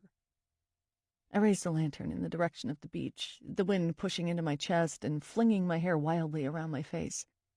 It was too dark to see. The light didn't reach that far. Dex walked past me, the camera rolling, the flashlight lighting his way. I had no choice but to follow. We walked down the path and onto the beach. His flashlight searched the waves, an eerie beacon against the darkness. The waves were so large and angry that they would have been a crazy surfer's dream had they not crashed unevenly against each other and wiped out on the shore. "What is that?" I heard Dex yell above the noise. I came down beside him and looked in the direction of his light. It was focused on the rocky outcrop. There was something dark bumping up against the rocks, pushed into them by each incoming swell, producing the clunking noise. I squinted, trying to recognize the shape, but couldn't quite make it out. A scraping noise to the right of us. Dex whipped the flashlight in the direction just in time to illuminate a heavy block of wood that had been dumped on the shore by the waves, the scraping sound coming from the pebbles as they raked against the bottom. We walked towards the object, slowly, uneasily. It was at least 7 feet long, solid wood, maybe a few feet high. It was a coffin washed up on shore. Another scraping sound from in front of us. Dex brought the light over, the beam shaking in his hands. Another coffin plowed forward onto the beach, the stones spraying out towards us as the edge of the coffin caught the ground. He brought his flashlight over the rest of the waves. I raised my lantern. There were coffins everywhere we looked. At least 8, maybe 10 coffins riding the waves, coming in towards us like the Grim Reaper's surfboard. Dex aimed the camera around frantically, not knowing where to focus his shot until a flicking sound was heard. He lowered the camera. Film had run out, but the coffins kept coming. He turned around and looked at me. There were no words to describe what we were seeing, but as scared as I was that one of the coffins may start to slowly creak open and a waterlogged body might rise from the grave, it was a relief to know that Dex was seeing this too. He walked over to me and grabbed my hand. I was still annoyed, but it wasn't worth it anymore. Not with coffins that came crashing to shore. "What do we do?" I whispered. He shined the light on the nearest coffin, the dark, wet wood gleaming under the light. "We open them," he said, wild-eyed. He let go of my hand and walked toward it. I was too terrified to move. I don't know why I asked. Of course Dex thought opening the freaking coffins was the best course of action. He tried to push the lid off the first coffin. With his hands placed down, his body straining, legs out, trying to move the object against the weak lantern glow, it was almost a comical sight, like an exaggerated cartoon. He managed to dislodge it after a couple of well-placed kicks to the edge. The lid splintered in two and went clattering off onto the pebbles. He paused after noticing what he'd done. We made eye contact. And then he peered over the edge into the coffin. My breath froze in my throat, pure anticipation. "Empty," he sighed, putting his hand to his chest in relief, then wincing at the pain from the fresh wound there. I took a step forward and held out my hand. I didn't want to spend the evening turning over all the lids on every coffin that came ashore during the night. He glanced at it, then faced the storming surf and the rest of the floating graves that were making their way toward us. I know he wanted more than anything to go back to the tent and get more film and record the rest of the night away. The filmmaker index was never too far. But I couldn't handle it. We were done with this. It was time to put it to bed. He looked back at my hand, saw my face, and relented. He reached out, and I grasped his cold and clammy hand and pulled it along with me as we turned our backs to the coffins. We went to bed cold, wet, and miserable, to the faint clunks and scrapes as the wayward coffins were delivered overnight by some unseen and menacing force. Chapter 17. Happy birthday, kiddo. My eyes fluttered open. After a night of listening to the coffins, followed by restless tossing and turning due to over-exhaustion and nightmares, I must have fallen asleep during the wee hours of the morning. Now that it was brighter in the tent and Dex was gently shaking me awake, I wanted nothing more than to keep on sleeping. But, as he said, happy birthday. I was now 23 years old. My birthday had totally slipped my mind last night. I groaned and rolled over. Dex was kneeling in front of me with a goofy-looking grin on his bruised face. In one outstretched hand, he held a paper plate with a Twinkie on top. There was a lit cigarette sticking out of it. I burst out laughing. That is the most ghetto birthday cake I have ever seen. Well, I didn't have cake, and I didn't have a candle, but I thought this might do. And just don't blow out the cigarette, or you'll get ash everywhere. He plucked the cigarette out of the Twinkie and stuck it in his mouth. Twinkielicious, he said with a smile. I sat up, still giggling, and he handed me the plate. I couldn't remember the last time I had a good laugh. I picked up the Twinkie and took a bite. Dex blew the smoke away from my face. How was it? It's a Twinkie, I told him. Where did you get this, anyway? I took a few from Zach when we left. I already had one this morning. Was saving it for a special occasion. Oh, right, that reminds me. He disappeared out of the tent for a second. It was then when I noticed that, aside from being 23 years old now, something else was different. The wind had eased up to a steady but less ravaging gale, and the rain was nowhere to be found. It was a few degrees warmer as well, which wasn't saying much. He came back inside and handed me a hot cup of coffee. Spiked with the last bit of Jack D. I took a sip and coughed. This is sad. This is probably the most American birthday meal you could have. He smiled at that and sat down in front of me, puffing away. He was in better spirits than he was yesterday, or even the day before. He still looked tired and washed out, though, and his nose, where I had hit him, was swollen and tinged with yellow and purple that was reaching up for his eye. His beard was getting pretty impressive. He was starting to resemble a ragged mountain man. Maybe he could have his own outdoor adventure show where he wrestled raccoons. How are you feeling? I need to change your bandages, I reminded him. He rolled up his pant leg to show me. The dressing was soaked through with blood. Ew. I'll live, he said nonchalantly, ignoring the seriousness of the wound. You just eat your birthday breakfast first. How are you feeling? Do you feel any older? Yes, I feel disgustingly older. Not only was my head still a bit achy from the hit yesterday, my limbs and bones throbbed mercilessly. On top of that, I felt absolutely gross, having not showered for days. Last night, I even forgot to brush my teeth or wash my face. I guess in the grand scheme of things, it didn't matter. But in the ugly light of morning, things were always a bit different. I finished the Twinkie, not knowing what it was going to do to my stomach. We had barely eaten anything yesterday. Oh, he spoke up, pointing at me. I have something else for you. He reached into his pants pocket and pulled out a purple silly band. It was in the shape of, well, actually it looked quite phallic. I stammered, trying not to laugh. Cock and balls? What? No, he cried out and did a double take. It's an anchor. I took it from him and slipped it on my wrist. Sure it is, Dex. What were you trying to say with this, huh? Well, I thought I was being poetic by saying I could be your anchor, but if you want to make this perverted, you know I'm game. I chuckled at that, but didn't forget what he meant by it. He could be my anchor. I hoped he would be. I didn't plan on taking the bracelet off ever. I wanted for us to stay in the tent and continue joking about things and pretend we were having fun on a camping trip and that everything was going to be okay. But from the way his brow furrowed as he put a cigarette out on top of his black combat boots, I knew things were going to get serious. "Do we have a plan yet?" I asked quietly. He nodded. "It's a long shot, but after we get me all cleaned up, I think I might be able to patch together the tear on one pontoon by sticking all the remaining bandages across it." "How would that help? Isn't it deflated?"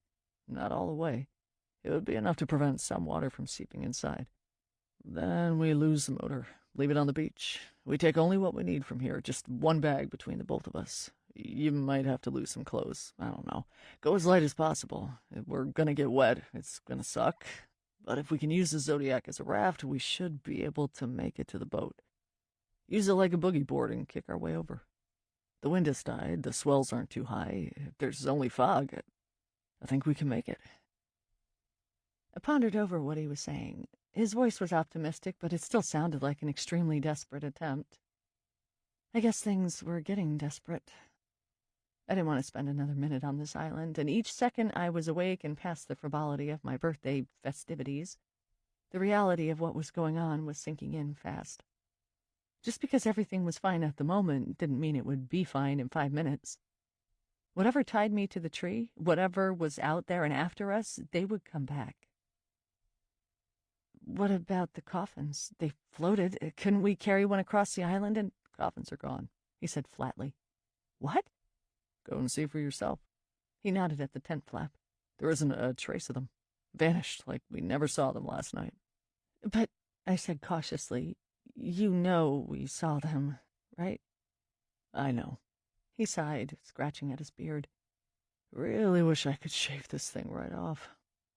"You could always do it Crocodile Dundee style with a hunting knife," I suggested lightly. He smiled. For just a wonderful second. It slowly faded from his lips, turning sad like his eyes. I wanted to apologize to him for the way I had been acting, but I couldn't find the nerve or the words. Maybe he was thinking the same thing. I wanted to crawl over to him and kiss him, scratchy beard and all, and have him make me feel like everything was going to be all right.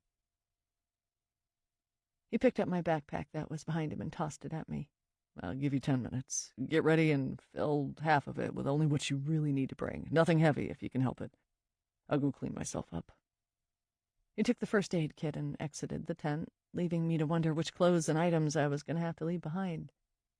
My boots were heavy, but I wasn't going to part with them. I'd be wearing them anyway. My beloved Chucks wouldn't make the cut, but I had more pairs at home. Neither would my yellow pea coat, my pajamas, or my 2 other pairs of jeans. I slid into my cargos. They were somewhat expensive. Put on my favorite Alice in Chains tank top, my hoodie, and a light leather jacket. I put some of my makeup in the backpack, thankful for the waterproof plastic bag it was in, and my own underused point-and-shoot camera, and I was good to go. It was a shame to leave everything else, but the sacrifice would be worth it if we could get off the godforsaken hellhole of an island. Hell, Dex would have to leave his tent and camping equipment, and that wasn't exactly cheap. When I was done, I brought the bag out of the tent and did a quick inspection of Dex's wounds to make sure he wasn't cheating himself. "I much prefer it when you're the nurse," he said, wiggling one brow as I made him lift up his shirt. I did my best to ignore him. His self-bandaging job looked fine, and he still had a lot of bandages and adhesive tape left over in the kit for the Zodiac repair job. I quickly brushed my teeth and combed back my greasy, dirty hair into a tight bun and was good to go. The old Perry would have been wincing at being makeup-free around a guy, but if this weekend taught me anything, it was that vanity was no longer ruling my life, and that raccoons were evil. Dex filled the remainder of the backpack with the library books, don't want Zach to deal with overdue fines, and the Super 8. I observed the campsite to make sure we weren't missing anything. He was right about the coffins being gone without a trace. The curve of the beach looked unblemished, except for a few new pieces of driftwood and washed-up clumps of kelp. The fog looked like it had settled in even closer, like it was giving the island a frothy hug. But the color was light and airy, and the wind was down to manageable gusts. It really was the perfect window to try and leave through. We might not have another chance. "Ready to go?" he called out from behind me as I stared at the beach. I turned and nodded. I had a funny feeling it wasn't going to work out quite as he hoped. It's almost as if we couldn't say goodbye to this place, despite how desperately we wanted to. We walked as quickly as possible across the island. Despite the change in weather, the forest looked extra foreboding. The dead branches reached into the sky like skeleton arms, the shadows seemed to quiver out of the corner of my eye, and the moss looked less like vegetation and more like the green guts from an impaled monster. The last few days of rain had done a number on the ground, turning the trail into an obstacle course of limbs and mud that sucked at our feet. It got worse as we approached the glade. At one point, my foot went through the ground and the mud sucked me in all the way to my knee. Well, there went my expensive pants. "Dex!" I cried out. I put my hands on the firmest part of the mud and tried to push myself off. "Little help?" He stopped and came over, trying to pick up my hands while not getting stuck himself. He pulled at me, but it only made my arms feel like they were going to pop out of the socket. "Ow!" I whimpered. He bent over, wrapped his arms around my leg, and started to pull me up that way. If I wasn't starting to feel panicky, I probably would have laughed at the way we looked. He grunted, and with a powerful tug, my leg came free with a huge suction sound. I almost fell face first into the mud, but his arm shot out and brought me upright. "I gotcha," he said. We looked down at my muddy leg with interest. I could feel the cold sludge seeping down into my socks. Ugh. It was an uncomfortable, uneasy walk the rest of the way. Adding to the discomfort of mud squishing between my toes was the horrible feeling that the Mary Contrary might not even be there. If it was somehow still afloat after yesterday's storm, that would be a miracle indeed. I watched Dex's face as we got close to the coast. Between nervous chewing and the intensity of his pupils, he was probably thinking it too. If the boat was gone, we were pretty much dead. I pushed the thought out of my head and told myself I would deal with it when I had to deal with it. It kept the terror in check. As soon as we reached the coastal path, Dex sprinted forward a few steps to the tree line and peeked through the branches. "Hallelujah!" he yelled. I ran up and joined him. He put his hand on my back as I leaned over and peered through the spaces in the trees. The boat was there. It was a miracle. We went back on the path and hurried along until we were on the beach and sprinting towards the Zodiac joyously. The Zodiac looked the same as we had left it, no further damage done, and though it seemed that the Mary Contrary's anchor was no longer working and the boat was wriggling back and forth with the waves, the rope's tether to the shore was still intact.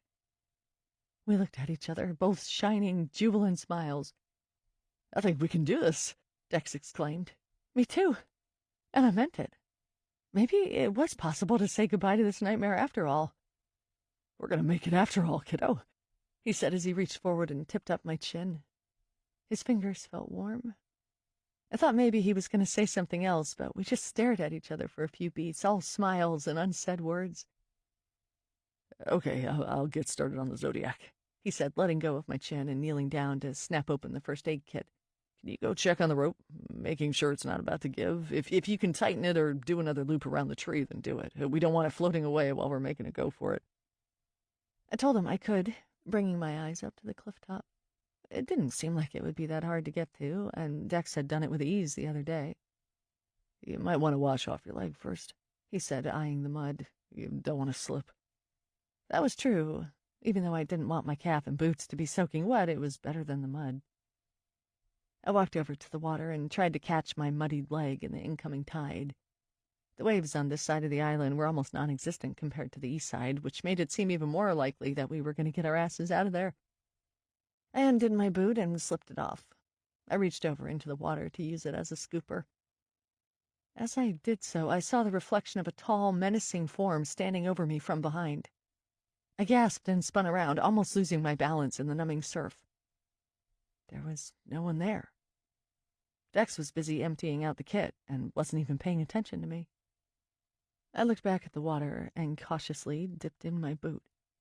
I carefully sloshed the water around, making sure the mud was coming out before I splashed some of the water on my leg. It was as cold as anything. I hoped when we launched the Zodiac we would reach the boat quickly, because being in the water for more than 5 minutes meant certain hypothermia. It was amazing I didn't catch anything the other day, and I was only in the water for a minute tops. I scooped up water once more and was about to re-douse myself when I saw the reflection again. My lungs seized in fright, but I didn't turn around and I didn't make a noise. I slowly splashed the icy ocean on my calf while keeping my eyes focused on the reflection. Because of the waves, I couldn't see it clearly, but it was the same person I had seen briefly in the forest. Blonde beard, large frame, black jacket, and white shirt. He raised his arms behind me and had a piece of roped rope spun tightly between his hands. I screamed and whirled around, expecting for the rope to come down around me, but just as it happened before, there was no one there. Now I had Dex's attention, and he was looking at me quizzically. "Cold water?" he asked, though from his tone I knew he thought it was more than that. "Sure is," I squeaked out. I pulled myself away from the water and sat back on the pebbles, quickly jamming my cold boot back on. My foot was sufficiently frozen now, but I just had to deal with it. I tied the laces up as fast as my cold fingers would allow and got back to my feet. Dex was still staring at me. "How's it coming?" I asked, trying to sound breezy. He frowned. "It's coming. You better go check on the rope." I smiled in response and started sprinting down the beach towards the cliff. I felt like we were running out of time, and seeing that man's reflection in the water just added to that feeling. The cliff wasn't as challenging as it looked from far away. It wasn't that steep and was a gradual climb, save for a few places where I had to haul myself up onto the rocks and boulders. It didn't take long for me to get to the top, where the yellow rope was clinging onto the arbutus tree for dear life, and the tree in turn was clinging onto the soil. I looked down at the view, the spread of beach beneath me, Dex busy patching up the half-deflated Zodiac, the boat attached to the land only through a single twisting rope. The backdrop of the scene was the fathomless fog that seemed to lick at the sides of the boat from time to time. I inspected the rope along its length and the way it was wrapped around the tree. Dex had done an amazing job the first time around because I couldn't see a single weak point or fraying anywhere. As long as the whole tree didn't give way, I think we were going to be okay. "You've seen him." I jumped, my heart almost coming out of my throat, and looked behind me. There was a strange, murky shimmer in the air, and Mary stood between the view of Dex and the beach, hands on her hips, looking strangely authoritative despite her wispy figure. It gave me the creeps. It always should have given me the creeps, but now that we were so close to leaving, I wanted to forget about Mary and everything else. Yesterday, talking with her, the whole thing seemed like some weird sort of trance I was sucked into, just like my leg was inhaled by the mud. Now I felt more in control, mentally, and ready to move on. I didn't want to lose that again. So I didn't say anything to her. I just went back to looking at the rope, hoping that by ignoring her she would disappear. She didn't. She took a step closer. "You're not going anywhere, Perry?" Just hearing her say my name was chilling, maybe even threatening. It didn't really sound like a threat, but I had to look at her to make sure. Her one visible eye through the glasses seemed innocent enough. "Dex and I are leaving soon," I told her, "as soon as he is done patching up the Zodiac." "That's what you think," said Mary. "That's what I know," I replied on the defensive, feeling anger rising through me. "You're starting to see John now. Soon your Dex will, too." "The tall guy with the blonde beard?" "Yes, that is John. The lepers will be next. Then Dex will believe you. But, alas, it will be too late." "How do you know all this?" I asked, not sure of wanting to believe her myself. She pursed her cracked lips and thought that over. I know things. I've been here a long time. This is how it always works." "Always works? There were others like us?" I didn't want to think about that. It was too much of a mindfuck. "Well, I don't see anyone else here. Who is going to stop me, you?" I said, taking a step toward her. With her tiny, frail body, I knew I could hurt her easily. But then again, she was already dead, so really what harm could I do? Mary laughed. It was shrill and worrisome. "Not me. Dex will." I cocked my head and looked over her shoulder at the beach. Dex had stopped what he was doing and was kneeling on the pebbles, head turned in my direction and watching me. I wondered if he could see Mary.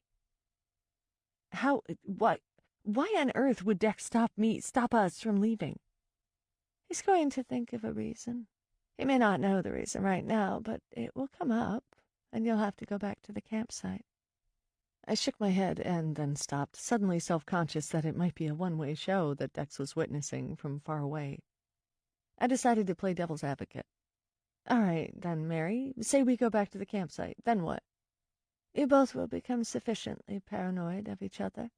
He's going to accuse you of being ill, and you're going to accuse him of being ill.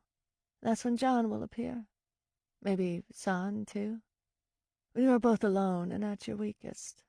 If not them, then the rest of the lepers." "Why? What did we do to them?" My voice was becoming higher by the second. "It's about responsibility, my dear. No one has ever claimed real responsibility for what happened here. I tried to fix it, but look what happened. They turned on me. They killed me. I thought John killed you. This place killed me. There are wrongs that need to be righted, and these souls won't rest until that is done. This place is too close to the black and white world. It's the responsibility of humankind. It's a shame it got passed on to both of us. It's a shame for two 23-year-olds. We were so young." That caught me off guard. How did she know it was my birthday? What did she mean, were? I swallowed hard and tried to concentrate on something else. The sopping wet sock inside my boot, the feel of the smooth arbutus tree bark that I had one hand against, the smell of rain, even though there was no rain. "I'll be seeing you on the other side," she said with a quick smile that slid easily over her missing teeth. "One more time. I'll have something you'll want to know." Not if I can help it, I thought. She looked down at her dress, tugged at the skirt of it, straightening out her bodice, and walked timidly into the trees that led up the rest of the cliff, as if she was strolling off to church. I had no urge to stop her. I did have the urge to get the hell out of there as quickly as possible. With Dex still watching me, seriously, okay, I'm talking to myself. Get over it and get back to work. I scrambled down the cliff as quickly and carefully as I could. As soon as my feet hit the stones on the beach, I was off and running toward Dex at full speed. "How's it coming? Let's go now, shall we?" I yelled, coming to a stop in front of him, pebbles skidding everywhere. He blinked hard a few times. He had been in the middle of removing the engine from the back. The tear on the left pontoon had been patched up, and a million bandage wrappers littered the bottom of the Zodiac. His lips formed to make words, but nothing came out. "What? You need help?" I asked, and bent over in front of the engine, working the vise back and forth, loosening it. As I did so, I kept my head down and said, "Yeah, I was talking to Mary. Not myself, though I can tell you still don't believe me." With a few yanks, the engine came loose, and Dex was there, helping me lift it off the back of the boat and onto the beach. "That's fine. Thanks," he said monotonously. I eyed him quickly. I could see he was having a battle in his head of what to think and what to say. Obviously, he didn't see Mary. It didn't matter. We could deal with my apparent psychosis later. "Are you ready?" I straightened up and tried to get the urgency across. "Yeah, I think so," he said. He lightly kicked the left pontoon. "Are you ready?" "Fuck yes. Let's get the hell out of here." Dex gave me a quick but noticeably wary smile. "I'll pull from the front if you push from the end." I moved into position behind the Zodiac, my hand placed firmly on where the engine used to be. He picked up the backpack and put it on his shoulder. "Are you sure the Super 8 will stay dry in there?" I asked. I wasn't sure if he had a special bag around it, or if he was going to wear the backpack on his head so it didn't get wet. "It should be okay, as long as the pontoon holds out," he said as he started to pull the front of the boat along. It moved awkwardly, like we were dragging a dead body. "The only thing I'm worried about is the film, if—" He trailed off and stopped pulling. He let go of the boat's front. His face was awash with panic. For a second, I thought he saw something in the trees behind me, but after a quick look, that wasn't it. "What's wrong?" I asked slowly.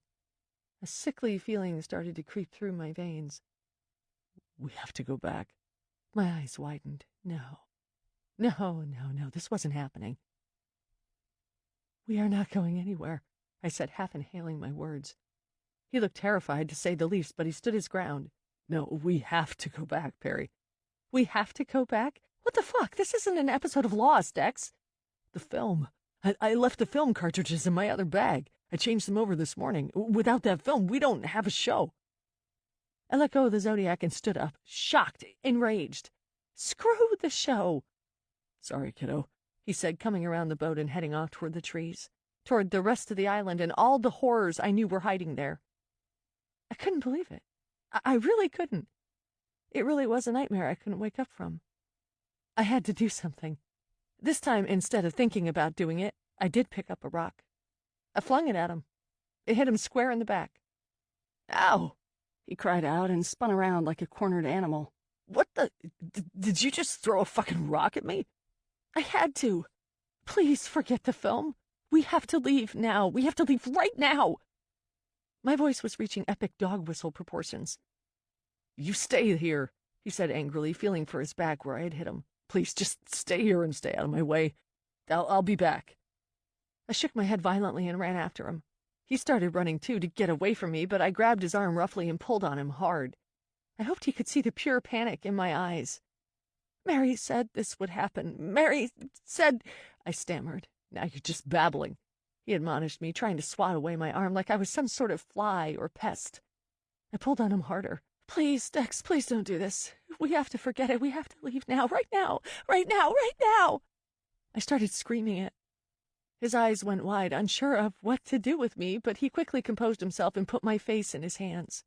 He looked deep in my eyes. I'll be right back. You can't stop me. We need that film. We are fucked without it. Without it, this whole thing would be for nothing. It didn't matter to me. Nothing else mattered except getting off the island alive. Oh, if only he had seen Mary, seen what I had seen, then he'd know. I started crying. It was really the only thing I could do. He took his hands off and rolled his eyes. Not gonna work. Now, please let go, or I'm dragging you along with me. He threatened, the niceness gone from his eyes. He wasn't gonna let up. I began to think about all the things I could do to get him to stay. I could pick up the nearest heavy rock and hit him over the head with it, but then what? I couldn't paddle both of us to the boat. Are you shitting me? Are you seriously thinking about bashing me over the head? He asked incredulously. He had followed my eyeline to a barnacle-covered stone that was just large enough to do the job. I bit my lip. Unbelievable, he spat out. You need to get a fucking hold of yourself. And at that he flung his arms out of my hands with whip-like ferocity. Now you can come with me or stay here. Your choice. But those are your only two choices. He adjusted the backpack angrily, then turned on his heel and marched off into the woods. I looked at the Zodiac and Mary Contrary and prayed both of them would be there when we returned. If we returned. Chapter 18.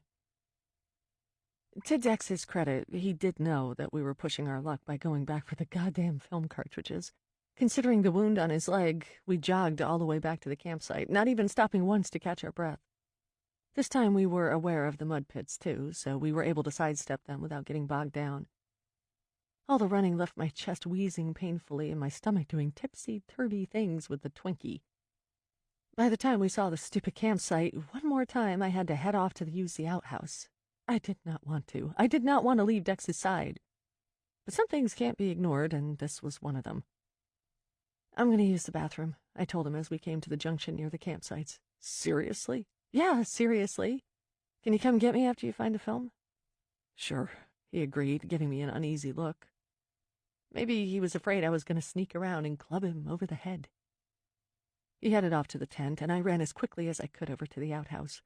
My stomach often gave me trouble. I figured it would happen at a time like this. On the way over, as I passed across the mossy, rocky outcrop that the outhouse stood on, I noticed a charred ring around some logs. I saw it before, but it never clicked. It had been a campfire at one point. It got me thinking. Maybe if we took all the toilet paper out of the outhouse and stuffed it under the logs, turning it over so we got the dry side, and lit it, we could create a signal fire. That might cause some attention. Not that anyone would see it through the fog, but you never know. Dark, thick smoke might stand out against the gauzy fog, and a nearby ship that plowed the international shipping lanes that were only 2 miles offshore, or a low-flying seaplane might see it and investigate. I sat down on the outhouse hole and looked at the stack of toilet paper beside it. There were enough rolls to do some sort of damage. It sounded pretty naive, I know. But in case things didn't work out, if we could light it, and then maybe the flare as well, there was at least a chance of rescue. After I was done in the bathroom and felt 1,000,000 times better, well, my insides did, I stepped out, my arms full of the toilet paper rolls. I began lifting up the pieces of burnt firewood and sticking the rolls in at various angles. The only problem was with how damp the logs were. Then I remembered the fire pits they had up by the other campsites that were further inland. There was coal and stuff like that, I thought, anyway. I got excited and started off for them. I ran to our campsite first and saw Dex sorting frantically through the bags he had laid out on the picnic table. "Did you find the damn thing?" I asked. He glared at me and kept looking. "Anyway," I continued, "I have an idea. I'm gonna light a signal fire, just in case. There's some coal or kindling up at the other campsite. Can I have your lighter?" He didn't say anything. I expected him to applaud me for my idea, but maybe he was still mad that I threw that rock at him. He did reach into his front pocket and pulled out his gold lighter. He thrust it into my hand and went back to searching. I gave him a weird look and took off for the campsite, my boots still squishing with each step. I wanted to do this as fast as I could, as each second away from Dex was an invitation to disaster. I went straight to the fire pit, barbecue, and the grassy campsite and pried the metal grill away from it. I dipped my hands into the coal, but most of it was either wet or pure ash. I couldn't use any of it. Shit, I swore out loud. Now what? Some great idea. I felt sickly defeated. My shoulders slumped automatically, and I turned around, ready to make my way back to Dex. Then I remembered where I had seen kindling before. There had been stacks of cut orchard trees by Mary's rose garden. Some of them were even underneath the stone bench she had been sitting on, which meant they had to be at least partly dry. Still, it would mean I had to go a bit further inland to go to her garden. Her territory, which was even further away from Dex. I would have to chance it. If she always had to keep moving, there was a huge possibility that she wouldn't be there. I headed off at a trot through the wild brush, and within a couple of minutes I was running up along the graying orchard trees, all bent over like a row of forgotten old people. The wet grass brushed up against my legs, and I nearly slid a few times before I reached the roses. I moved through the grabby bushes as carefully as I could and came out the other side. She was already there. Mary was sitting on the stone bench. Her hands were clasped on her lap as if she was praying. Praying with her eyes open, staring right at me. Was she praying for me to show up? I stopped between the bushes and the bench, not wanting to go any closer to her. A quick glance to the bottom of the bench showed me that there were indeed some logs underneath. The question was, would Mary let me get them? She seemed to be on my side, but then again, I didn't know who I could trust anymore. She took her hands out of the prayer position and patted the space beside her. "I told you you'd see me again. Sit down, please." "I'm good. I'm just here to get some logs." "Ah, a signal fire. No ships would stop for us. Why would they stop for you?"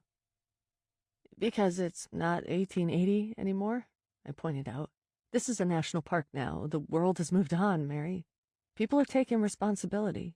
"Your friend hasn't." "For what?" I asked, throwing my hands up in the air. I refused to get dragged into another pointless, aggravating conversation with this loony ghost. I had had enough. "He won't take responsibility for being a father. I didn't take responsibility for being a mother. Nothing good can come out of that." "That's none of my business," I managed to say. "It will be. He won't let you leave. Did I not tell you?" I chewed on my lip, trying to take in proper breaths through my nose. If I shoved Mary off the bench and grabbed the logs, could she do anything to stop me? "He's hiding so much from you. Always will. He refuses to take responsibility for his actions and instead blames everything on you." "Blames things on me?" I was taking the bait. I couldn't help it. "Why do you think he is so afraid to believe you? He thinks he'll go down that path again. Part of him is jealous because you are seeing things he is not, and part of him thinks if he did see the same things, that they'd put him away again. I'm sorry, what? I asked, my heart stopping cold. Put him away again? She was talking about Dex, right? Put him away where? He was in a mental institution for 2 years, Mary said, her eyes gleaming, obviously taking some sick pleasure in telling me that. I went numb inside. I shook my head. I don't think so. It is true. You can ask him. It may push him over the edge again, though, to know that you know. One of his deepest, darkest secrets. Just one of them, but it's enough. I couldn't breathe. My hands flew up to my hoodie, and I frantically tried to loosen the cord at the top, feeling like it was choking me. How do you possibly know this? I told you, I just know. I don't know how. I stopped asking the Lord. He's stopped listening. We are both accustomed to this by now. She rolled her eyes back, looking up to the heavens. Abruptly, she brought her head back to me, eyes focused on me like a hawk. She removed her glasses and put them on the top of her hair. I could see now that she was slightly cross-eyed, at least the other eye was. It pulsated strangely. You need to dispose of him before he harms you. Dispose? You need to kill him. I laughed. It was nervous, raw, and frightened. My mind was having too much trouble comprehending any of this. All I needed was the logs. That is why I was there. I needed to start a fire. Start a fire, get help, and go back to the Zodiac with Dex. Dex and his stupid film that he couldn't even find. How convenient. Maybe there was no film. Maybe he was going to try to stop me from starting the fire. You know you can, she said, her tongue sneaking out of her mouth for a second like a curious snake. My lip curled in response. I can't kill Dex. I don't want to kill him. This is ridiculous. I mean, I love him, I said truthfully, realizing how absurd that string of sentences was. A twinge of sympathy passed through Mary's face. I know you do. Son loved me. John did too, in his own way. Yet they killed me. And Maddie, I loved her. You won't believe it, but I really did. But I still killed her. You did? I had to. It was too much. I couldn't handle the responsibility. I had to look after the lepers, the real victims. I had to look after myself. And they loved her too much. I drowned her in the water, right over there. She pointed in the direction of the cove, north of the outhouse. She did it so casually I wasn't sure whether to believe her. But the strange menace behind her eyes, it said something else. Each time her left eye twitched, it was like the beep of a ticking time bomb. When San found out, he got the rest of them to come after me. I didn't think they could. The poor souls were walking around on rotted limbs. But they hunted me down like hounds through the forest. John caught me first. They put me in the coffin with Maddie's body and pushed me out to sea.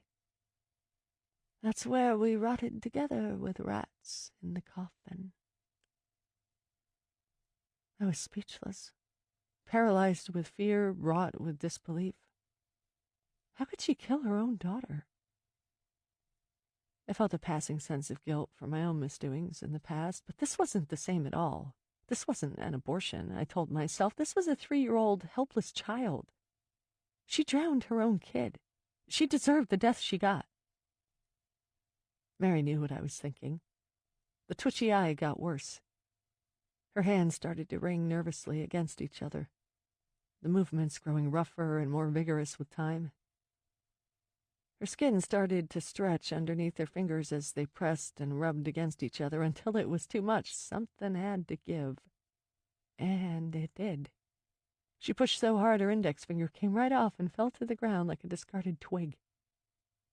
Not again, I thought absently, growing numb to the horror. I had to get out of there. I tried to move, to look away, but even without ropes holding me in place, it was hard to escape the sight. Her fingers all began to spring off their joints. The sound was like popping champagne bottles, and they plopped to the ground in a small, bloody heap. Kindling made of body parts. Her eyes watched me, blank and in another world.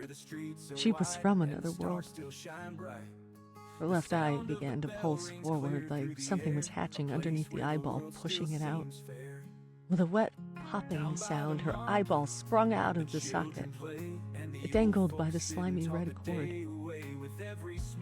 There was a movement in her skull, almost like she had fur lining her eye socket. The head of a small rat poked out of her empty eye hole. I screamed bloody murder, and despite the extreme rigidness of terror, I somehow managed to move myself. I turned on a dime and made a mad, panicking dash back through the rose bushes. I almost made it out. I was halfway through, and the branches caught me. I screamed again and fell to the ground. I turned on my back and looked back at Mary. She was still sitting on the bench, motionless, the rat emerging from the eye socket and climbing up her face. At my feet, the rose branches made a move for me. They had come alive and were trying to wrap themselves around my legs and waist. Soon I couldn't see Mary at all. They had blocked the way. I tried to turn around and get up, but it was impossible. The branches were coming in closer, shooting out from my arms like some thorny assaulter. I was stuck, feeling the hundreds of thorns enter my body from head to toe. One of the branches snaked around my left wrist and dug itself into the underside. Blood spilled.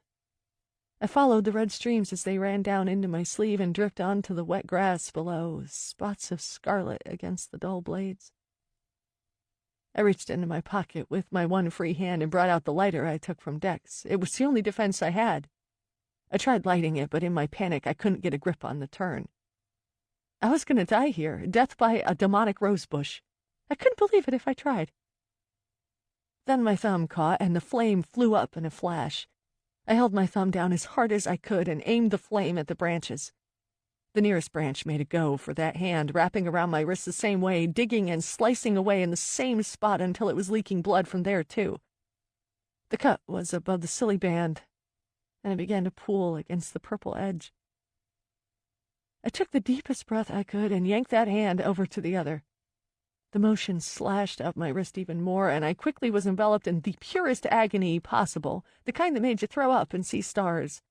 But the flame was closer now to the other branch, and I was able to hold it there until the leaves began to curl and the branch began to singe and smoke. Then the branch abruptly let go, and my bloody hand was free. I switched the lighter over and proceeded to do the same to the other branch until that was burnt as well, and it let me go.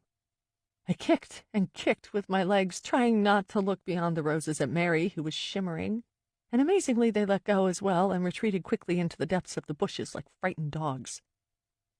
I scampered to my feet, slipping here and there on the grass, and took off out of the bushes and away from the orchard.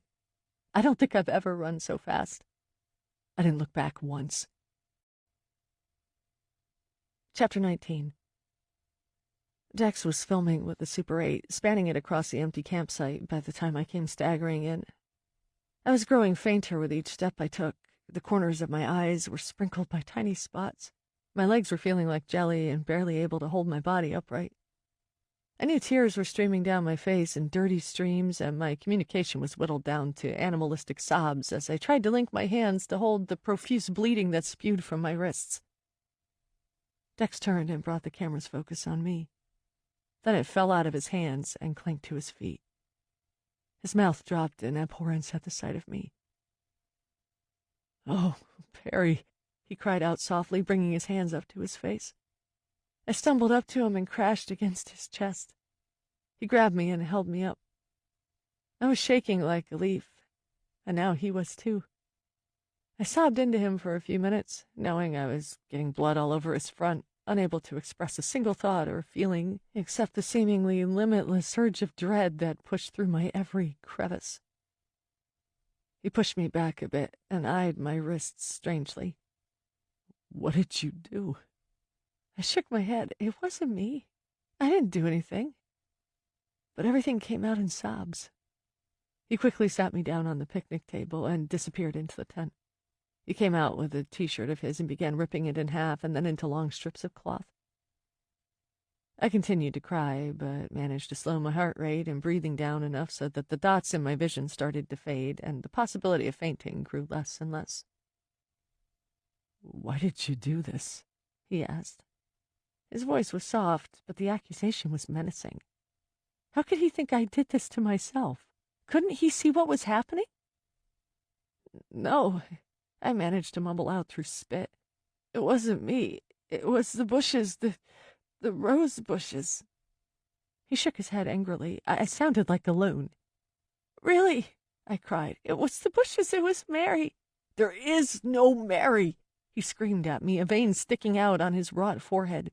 His ferocity sucked the tears back into my face.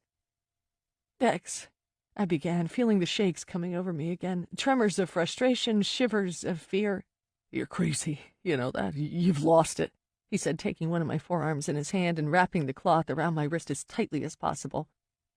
Indignation sparked inside of my chest, threatening to come up in a furious pile of word vomit. "I'm not crazy," I said as steadily as I could, looking him in the eye, begging for him to see the truth. "Mary is real. She was up by her rose garden. He raised his hand briefly. "I don't want to hear it anymore. What you're doing now, Perry, is you're hurting me as well as yourself. You're 23 years old now. You're too old to do this kind of shit anymore. You need to just stop and think. I don't know if this is a cry for help or what the fuck, but whatever it is, you need to stop it right now and think about me. This isn't fair." Now it was time for my jaw to drop. "I swear I didn't do this to myself." My voice choked with disbelief at what I was hearing. He tightened the cloth around my wrist and fastened it with a bunch of tiny knots. "You need help, Perry, more help than I can give right now. You aren't well." That did it. Word vomit was coming up. "You," I sneered. "You're the one who needs help. You're in a fucking mental institution. When the fuck were you going to fill me in on that, huh?" He looked like I had just struck him across the face with a plank of wood. His face lost all color. His eyes sank into his head like frightened shadows. I had hit his soft spot. Mary was right, after all. "How did you know that?" He breathed in a heavy spasm. "I'd tell you, but you just call me crazy. Funny how all this time you're the one I should be worried about, acting all high and mighty while you're the fucking nutcase." I spat the words at him, hoping they'd inflict the same damage that the roses had done to me. His jaw clenched, but he didn't say anything. I think he was speechless. Good, because I wasn't done. "Oh, poor Perry. Let's look out for her. Oh, she must have been such a pain to her parents with all these shrinks and panic attacks and teenage hijinks. Poor little Perry with her mental problems and her seeing things. Let's ignore Dex, the real problem here. Yeah, he makes light about having some fucking bipolar thing, but that's it. He takes pills here and there. It's no big deal. Sure, he might be a bit of an asshole and a fucking weirdo, but it's not like he was ever institutionalized. Oh, wait, yes he was. And now, of course, he isn't going to tell poor little Perry about it. How dare his partner think for 1 minute she might be his equal or even better than him?" I was yelling now, on my feet and in his stony face, venom flying everywhere. "What did it, huh? What made them put you away, huh? Oh, your ex-girlfriend dies in a drunk driving accident. Was that it? Was that enough? You felt like wallowing in your pain and feeling sorry for yourself? Declan Foray? So adept at being a martyr, a composer of nothing but self-pity? Or was it something else? Daddy issues, maybe? Your daddy leaves you when you're young and you think the event is so special, so tragic and unique to you. Never mind the fact that everyone has fucking family problems. And now, 32 years later, you can't get over the lack of daddy love. Or maybe it's that your mom died. Is that what did it? Fuck, now that you have a baby on the way, they better start making room for you in your padded cell again." I had gone too far. I knew it. I was panting from the viciousness of my words, watching his face sink, his breath sucked in one sharp inhale. First, hurt appeared in his brow like I had slapped him with it, but he nursed it for a split second before his eyes turned into the most vile orbs of pure hatred I had ever seen. He loathed me. He was pure viper, and so was I. "Fuck you," he said through clenched teeth. He took the remaining cloth, rolled it up into an angry ball, and threw it far into the forest. "You can look after your fucking self. I'm done." He picked up the camera from the ground, shoved it into the backpack, and strode off into the forest. I was alone. My one wrist continued to bleed, though it was slowing down a bit. I struggled to catch my breath, then watched the beads of blood roll back and forth, depending on what way I turned my arm. A lot of the blood was starting to clot in sticky black balls. I don't know how long I stared at my wrist and my arm. It was much easier to think about than it was to think about what had just happened. What I had just said. I had just ripped Dex's heart and pride out of his body and stomped on it. It felt shamefully good at the time, the way the words just flew out of me like volcanic fire, wanting nothing more than to burn him with them, burn him slowly so he could feel all of it. Now, I just felt ashamed. I had hurt the man I loved in the most poignant way possible. There was no way we could recover from that. Even though he was partially guilty, I had a feeling that this wound was impossible to blot. Don't forget, he thinks you're the crazy one, I thought to myself in an effort to cover up the remorse that was taking over. I didn't want to feel guilty about this. I needed to remember that he wasn't innocent. Even though he should know better, he would rather think I was crazy than think I could actually be seeing ghosts. That said a lot about how he felt about me. I let out a long, shaky breath and tried to get my bearings. Regardless of what happened, I still needed to cover up my other wrist. I walked unsteadily through the salal bushes to where the strips of shirt had fallen like oversized confetti. Even vegetation was scary now. I picked up a strip and quickly wound it around my wrist as tight as I could without cutting off the circulation. I really was going to have to start getting ghost hunters insurance or something like that. If I was even going to be a ghost hunter after everything that had happened, I wouldn't be surprised if Dex decided he didn't want to work with me anymore. Hell, I didn't even know if by the time I showed up at the other beach the boat would even be there. If he sailed away without me, it would be tantamount to homicide. But that look in his eyes had been murderous. I'd just have to hope for the best. And I'd have to act on it soon. The longer I was here alone, the more vulnerable I was. I finished tying up the wound and threw the rest of the cloth back into the trees. As soon as I did so, a familiar scraping sound came from behind me. I slowly turned around to see, but there was nothing there except for the picnic table, our cooking gear, and the tent. The scraping sound again. Pebbles on the beach. The sound that the coffins had made the night before. I didn't want to look, but I knew I had to. I gingerly crept to the edge of the tent and poked my head around the side of it. The coffins had washed up on the beach again.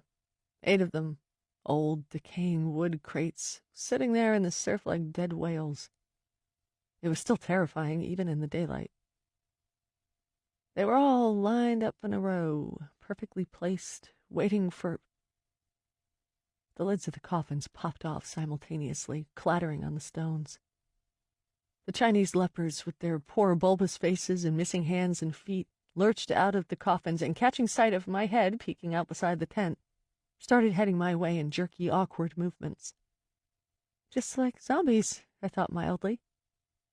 Then it sank in. Whatever the fuck they were coming for me. And considering they were walking around on stumps, some even on all fours like disfigured hounds, they were coming fast. The reality hit me like a sledgehammer. This was real. This was it. I had to run, and I had to run fast. I turned and sprinted up the path, turning into the woods. I moved my legs as fast as they would go. I didn't know if they could catch up to me, and I didn't want to waste time looking behind me, so I just kept going, leaping over logs, sprinting across dead twigs, launching myself over the mud puddles. The only advantage I had was that I had walked across this stupid godforsaken path so many times it was like I knew it like the back of my hand, knew each turn and twist and obstacle that was waiting to trip me up. Then again, this island was their home. My knowledge was nothing compared to theirs.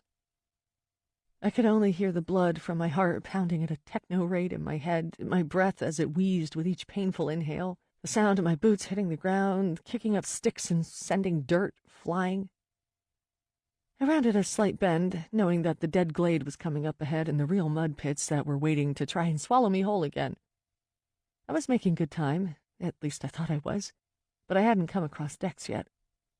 He must have run the whole way, too. Smart boy. I entered the glade, seemingly at the speed of light, not looking around, just concentrating on the fast-approaching ground as it rushed at my feet. For some reason, I had More Human Than Human as my mental soundtrack. It worked to keep me moving, to keep me going, to keep me from turning around seeing what was behind me. I was grateful and amazed at the adrenaline I had rushing through my muscles, and that I was able to keep running without collapsing in a heap in the mud. The mud was now upon me on either side, new puddles and depressions that weren't there earlier. I had to leap quickly across them, narrowly going in a few times. I kept my eyes at my feet and up ahead on the trail. There was a huge puddle in the way. I leaped to the left side of it, nearly colliding with an ancient mossy stump. I pushed myself off of it in time to see Reverend John Barrett leap out from behind it, rope stretched across his hands.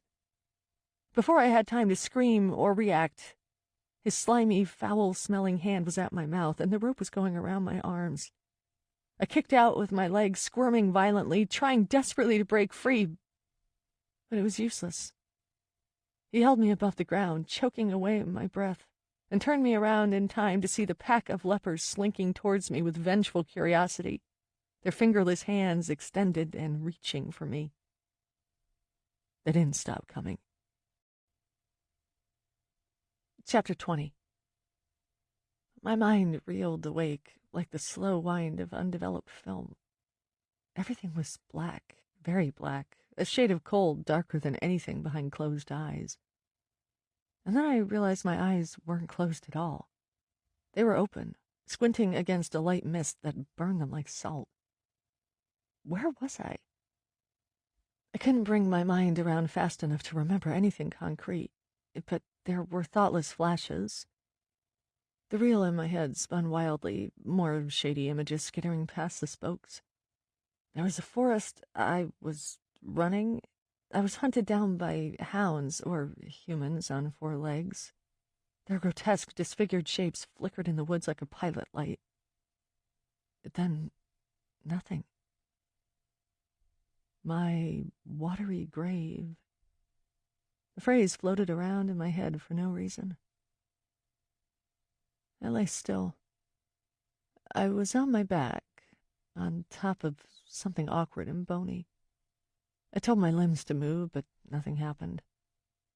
I concentrated, desperately finding some light my retinas could latch onto to give some meaning to where I was and what was happening.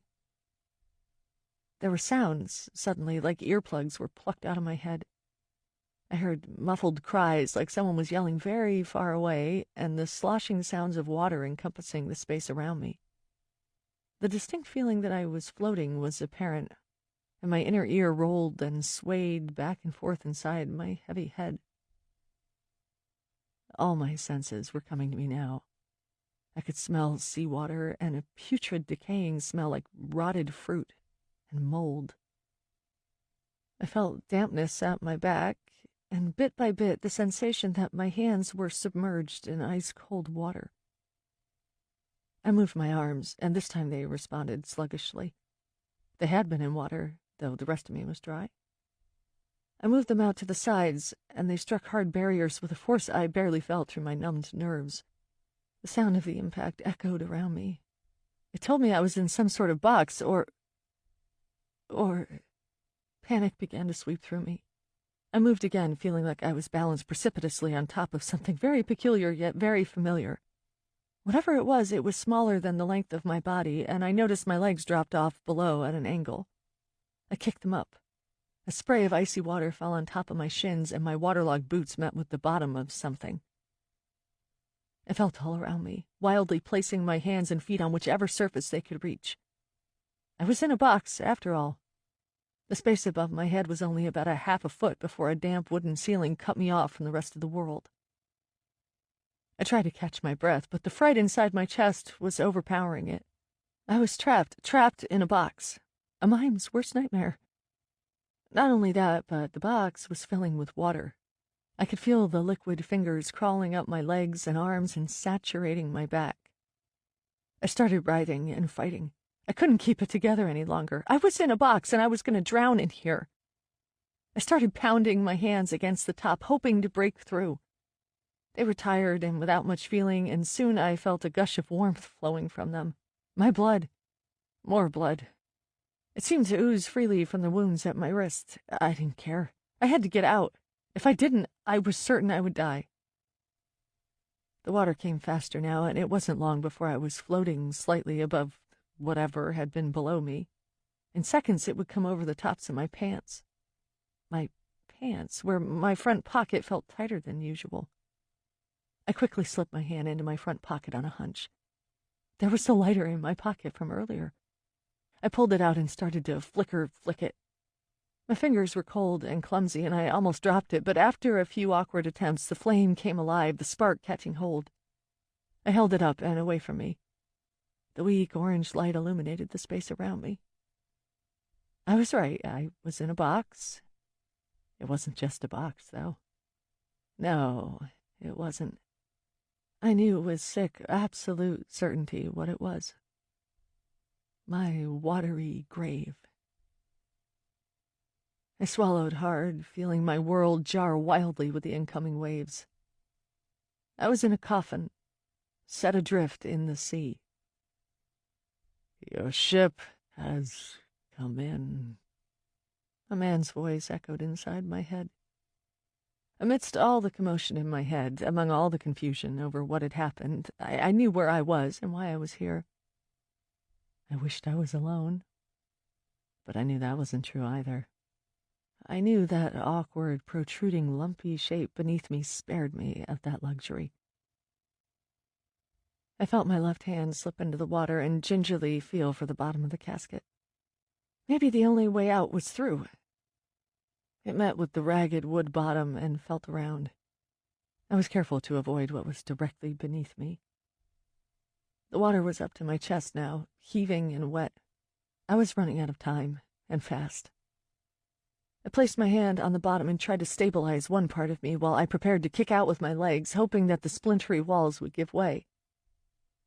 Tiny, slimy fingers made their way around my submerged wrist. I screamed, but it escaped through my lips like a wordless gasp. The fingers tightened like a tiny clamp and held my wrist down, drowning it. Something shot out from the water beside me and knocked the lighter out of my hands, enveloping the casket in darkness again. My arm was seized by another miniature grasp. It pulled it roughly down into the water. I tried to move, to yell, to fight, but the water's chill seized me like poison. I was being held down. The water was rising and almost to my face. Something moved beneath my head. It came close to my submerged ear. Someone whispered into it. The voice was distorted and muffled underwater, but it was unmistakable. "Mother," it cried out, cold child lips brushing my earlobe. I opened my mouth to scream again, but only found water. I took it in instead of air and let the liquid saturate the life out of me. "Mother," it said again and again until we were floating together and the world closed its eyes. I felt my body losing consciousness. I had been captured just like Mary had on my 23rd birthday and set off to sea with the remains of Madeline. I was going to drown with her. I was going to drown. Drown. Drown. Nothing. A flash of celestial light.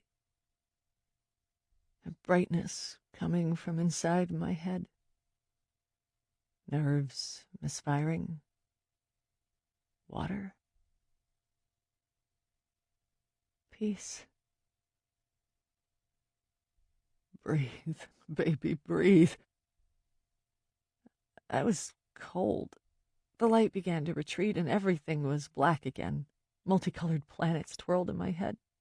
Please, baby, don't leave me. Don't leave me. A rush of air entered my lungs. It met at the bottom, creating a whirlpool in my chest. The water was rising. It rushed out of me in one monstrous convulsion. I turned over and let the water flow out of my lungs and stomach and onto the space beside me. I gasped wildly for air. My eyes flew open to see black sky and waving treetops. I felt a hand at my face, gently resting on my cheek. After my lungs were clear enough and I felt icy air replacing them, I gingerly moved my head up and looked. Dex was kneeling over me, soaking wet from head to toe, water dripping off of his hair. He was holding one of my hands very tightly, the other hand on my face.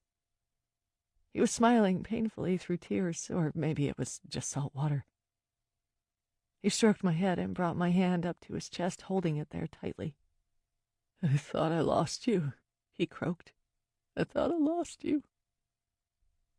It all came rushing back to me, the feelings of guilt flooding my head. I'm sorry, I said weakly. The words pushed me into a coughing fit. No, he said, cradling the back of my head with his hand and propping me up, helping me get it all out. Don't say anything. I'm sorry. I'm so sorry. I should have believed you. I slowly eased myself up to a sitting position. We were on the beach, just a few feet from the waves that overturned the stones with each passing. We were both soaking wet. I knew the intense cold would set in at any minute, but for now I was numb. It was pitch black outside, nighttime already. What happened? I managed to say. I remember John coming at me with the rope, the lepers, and that was it. He shook his head. I was at the beach, waiting for you. I was worried sick. I started heading back into the woods to get you when I heard this ripping sound. I saw a small woman. I thought she was a child at first. She had the hunting knife. She cut open the Zodiac. Mary, I whispered. Yeah, it was her, all right. I knew it. And then suddenly it all made sense. And I knew you were right. I didn't say anything to her. I didn't need to. The damage was done. I ran off into the woods to find you. I guess I tripped up on a log and knocked myself out. When I came to, it was dark. I went to the campsite and saw it. I saw the lepers. They were standing right here, pushing the coffin out to sea. I don't know how, but I knew you were in it. What did you do? Feeling was coming back into my hands and feet like pins and needles. Or maybe that was the fear. I just ignored them. I ran out past them and into the water to get you. I almost couldn't. The lid was too strong and the water too deep, but something gave, and I saw you in there, blue, floating, and I really thought you were dead. He closed his eyes and took in a deep breath. But I'm not dead, Dex. You saved my life. I wished I was strong enough to properly express how I was feeling. Weak words were not enough. After everything I said to you. He put his finger to my lips and pressed it gently. His eyes searched mine earnestly. No, you had every right. The thought of losing you... I've been a terrible partner and a terrible friend. Now I wanted him to shut up. You haven't been. I don't blame you for not believing me. Most people don't. But I, of all people in this world, should. He finished. He squeezed my hand again. A snap was heard amongst the trees behind us. Suddenly I was filled with panic. I sat up straighter and looked around me wildly. The lepers, where did they go? I don't know, he said grimly, eyeing the forest. They were gone when I came out of the water. I don't think we have much time left. I sniffed. We were both soaking wet. If they didn't get us, the hypothermia would. I know. Can you walk? He asked, getting to his feet and gently pulling me up. I nodded, feeling numb and useless. The shivers were starting to build up. I could see them running through Dex, too. What do we do? You said she slashed the Zodiac, I mumbled hopelessly. He squeezed my hand again and said in the most confident voice he could muster, "There's still one more way off this place. Come on." He led me away from the beach. It was painful to move, but we kept going. We got to the turnoff to the trail across the island, but he kept leading me towards the bog and other campsites. "Where are we going?" I whispered, all too aware that things could be watching us from among the trees. The shadows all seemed to move. He leaned to my ear and said roughly, "There is no way we are going down that path anymore. The mud has a mind of its own. There's a weak trail up by the other campsites. I don't know how far inland it goes, but at least there won't be anyone there waiting for us." I nodded. An unmarked bush hike through the dark, haunted island was just as disturbing as going through the middle, but he was right. Maybe they wouldn't expect it. We walked as quickly as we could up the path and through the campsites. The ground here was like a small lake of grass and covered the tops of our shoes. For once, being wet didn't matter. We were already soaked to the bone. We were almost out of the grassy lawn, looking for a sign of a small trail out of there, when Dex cried out. I spun around and saw him fall to the ground with a splash. The earth was opening. The rocky grave markers were moving aside, and graying, peeling arms were reaching out from the dark chasms below, holding on to Dex's leg and trying to pull him down. I screamed, but luckily my reaction time wasn't as numb as the rest of me. I grabbed Dex around the chest, not able to avoid his chest wound, and tried to yank him out. He was swearing, screaming, kicking out with his legs, but unable to get free of them. I let go, picked up one of the small boulders, and bashed it against one of the ghostly arms. The sound of bones splintering reverberated through the air. Their grasp loosened for long enough for Dex to get to his feet. He grabbed my arm, and we scampered off into the forest, forgetting about the path. The only instinct was to run for our lives. I could hear the ground still being unearthed behind us, their maddening moans, the sloppy, thumping sound of their bodies flopping out of their graves and coming after us, wanting to exact their revenge, their justice for the horrible lives they were forced to live. We ran in silence, and as fast as we could, while trying to avoid the tangles of bushes at our feet, darting in and out between the trees, ducking beneath the branches, our hands the only thing keeping us together in this blind marathon. Foot in front of foot, stride by stride, leap by leap, stumble by stumble, we kept going, ignoring the cramping in our legs, the tightness of the dark, and the feeling that we were being chased by things too terrible to imagine. Somehow, I don't know how, we reached the other side of the island, our feet flying out of the brush and landing on the dirt coastal path. We hurried down to the left and galloped along it. The urgency never left us.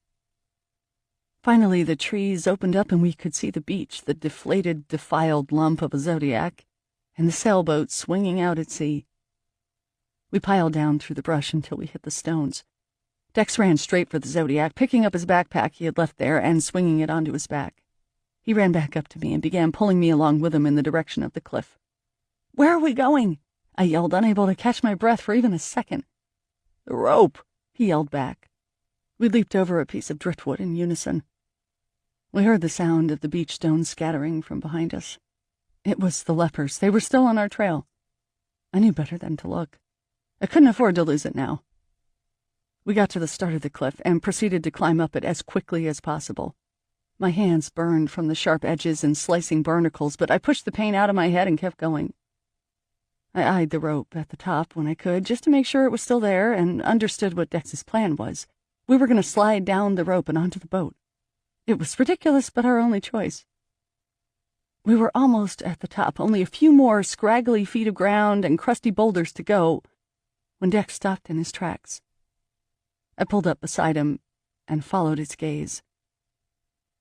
Mary was standing at the arbutus tree, her dress billowing out to the side of her like a black cape. She was as grotesque as the last time I saw her. The rat was gone from her face, but her eye was still missing, and all her fingers were still gone, except for the thumbs and ring fingers. In her disfigured hands, she held the hunting knife, waving it in front of the rope, taunting us with it. "Mary," I yelled at her, raising my hands in surrender. "Please don't do this, Mary. You need to let us go. We don't belong here." "I didn't belong here either," she said. Her voice sounded distant, robotic even, and buzzing with a metallic edge. "They want you to stay. Stay here, or in the black and white world. You've seen it before. They'll take you there. She nodded at the distance behind us. Dex and I turned and looked. The lepers were climbing up the cliff like reverse lemmings, with John marching behind them all, a mad herder. We didn't have much time before they were upon us. I looked back at Mary. She had taken a step closer to the rope and was wiping the blade up and down the yellow length of it with a scaling sound. I want you to stay, too. We are both the same, you and I. We have no one else but ourselves. That's not true, Dex said angrily. She has me. You're the one who has nothing. Not any more, she cried out and raised the knife. She brought it down. With the first hack, the rope frayed, twirled, began to split. Dex screamed. I had seconds to act. I remembered he had put the flare gun into his bag earlier. I could only hope it was still there, that she hadn't taken it along with the knife. I reached into his open backpack, reached around wildly until my fingers found the shape. I grabbed the flare gun from out of it. Mary raised the knife again. I raised the gun, aimed it at Mary, and pulled the trigger. The gun exploded in my hands, the flare shooting out in a storm of red light, smoke, sparks, and the most heart-stopping bang that shook my ear canals loose. The flare shot straight below the rope, missing it only by a foot, and hit Mary square in the stomach. She erupted in a sizzling firework of guts and fire and fell backward off the cliff, landing on the rocks below. I didn't have much time to think about what I just did. Dex and I exchanged a quick look. He was as surprised as I was. You are a good shot, he said. Then, noticing the ghouls were only a few feet away, he grabbed my arm and we made a mad dash at the cliff for the tree. Once at the crest, I got up and inspected the rope. I touched it gingerly. It didn't look good. It would probably snap under our weight. But it was our only way to live.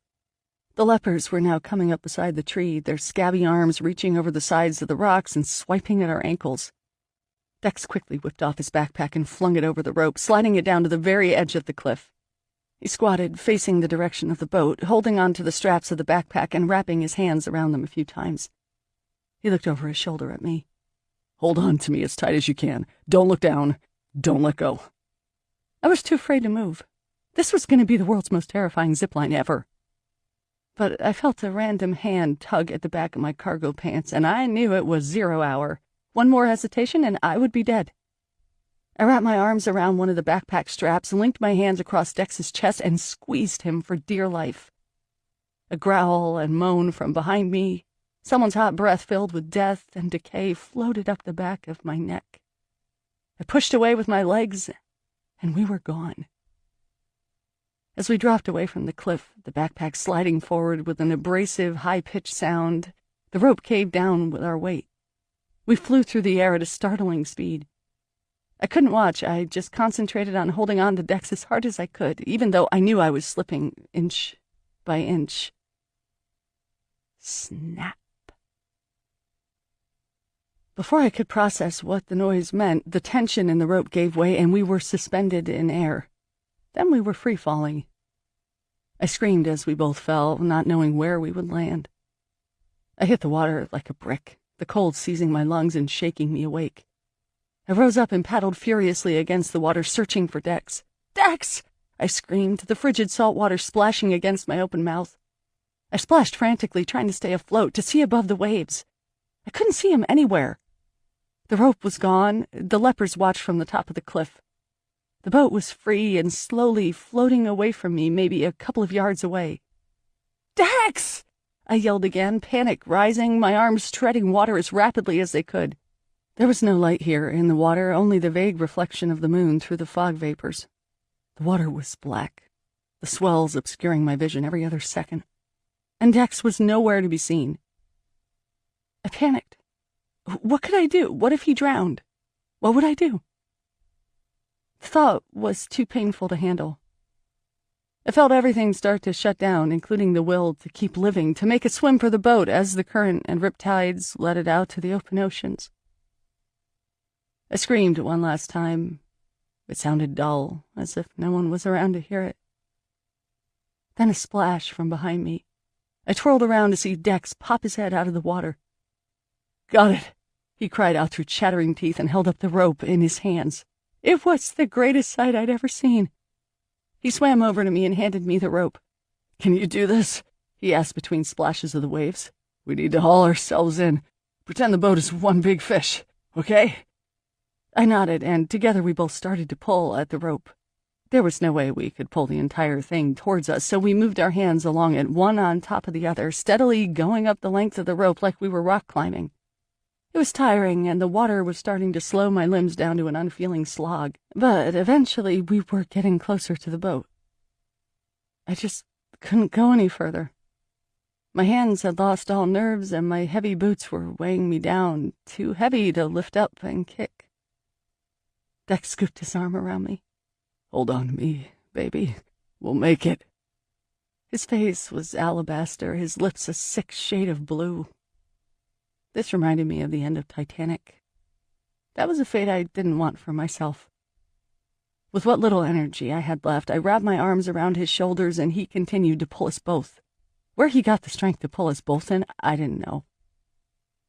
I must have fallen asleep on his back. The next thing I knew, Dex was yelling at me, telling me to put my feet up on the ladder. I looked up. I thought my head might roll off, it was that heavy. We were at the back of the boat. I was face to face with the exhaust pipe. The ladder was down and right beside us in the water. Dex moved my legs over for me. I was supported even though I couldn't feel my feet. He took my hand into his shaking one and pressed it against the ladder rung. "Hold on tight. Hold on as tight as you can, okay? Don't let go," he pleaded loudly. I nodded feebly. He climbed up the ladder, leaving me clinging on to the rung. I was so close to being saved, and yet closer to letting go. Dex knew that. Once he was on board, he leaned over and grabbed me by the elbow and began to pull me up like a 130-pound marlin. I felt bad that I couldn't do anything to help him. But somehow he managed. I was pulled up on deck. I lay on my back, unable to move. "Stay with me," he said through the clank of his shivering teeth. "We're almost out of the woods." I closed my eyes. I could hear him fiddling around, then the roar of the engine, the boat shuddering under its surge. I heard Dex run across the deck and haul up the anchor from the front of the boat and then disappear below deck. He came back up, and I found myself being covered with a million blankets. He tapped me lightly on the cheek until I opened my eyes. "Hey, you need to stay awake. I can't put you downstairs yet. It's warmer there, but you might fall asleep and not wake up. Okay? Stay with me." I nodded slowly. He tucked the blankets around me. He was wet, too, shivering uncontrollably. I wanted to tell him to cover himself up, but I couldn't form the words. He got behind the wheel, put the boat in the highest gear, and motored it away. The more we picked up speed, the colder I got. The wind was brutal. Occasionally, Dex would check on me, shake my leg to make sure I was still conscious. Finally, I felt him slow the boat down, heard him flick a switch and come out from behind the wheel. He picked me up, the blankets falling away, and took me downstairs. The heat was going full blast, and the lights were all on. In a dreamlike state, I noticed my iPhone lying on the table as he took me into the front bedroom. He had shut the door, so the room was the warmest. He lay me down on the bed, brought out another pile of linen and sleeping bags from the closet, as well as a bunch of towels. "I don't care if you think this is inappropriate," I heard him say through shivers. I turned my head and saw him stripping down to his boxer briefs. His body was shiny and translucent from the cold, every inch covered in automatic convulsions. He came on top of the bed and started to pull my jacket and top off. "What?" I mustered. "Trust me," he said. He took off my boots and pants as quickly as he could until I was also just in my underwear. Then he lay down beside me and pulled all the blankets and towels over us. He pulled me right up to him and wrapped his arms and legs around me and held me tight. I was too sluggish to protest, and I knew I wouldn't have anyway. He held me until I started to feel again. At first it was the shivering, then the terrible, never-ending cold. Then we both began to calm down. The heat between us was warming us over, trapped beneath the blankets in the warm room. I was able to think more clearly. I was able to feel my body parts again. I was very aware of his bare skin on mine.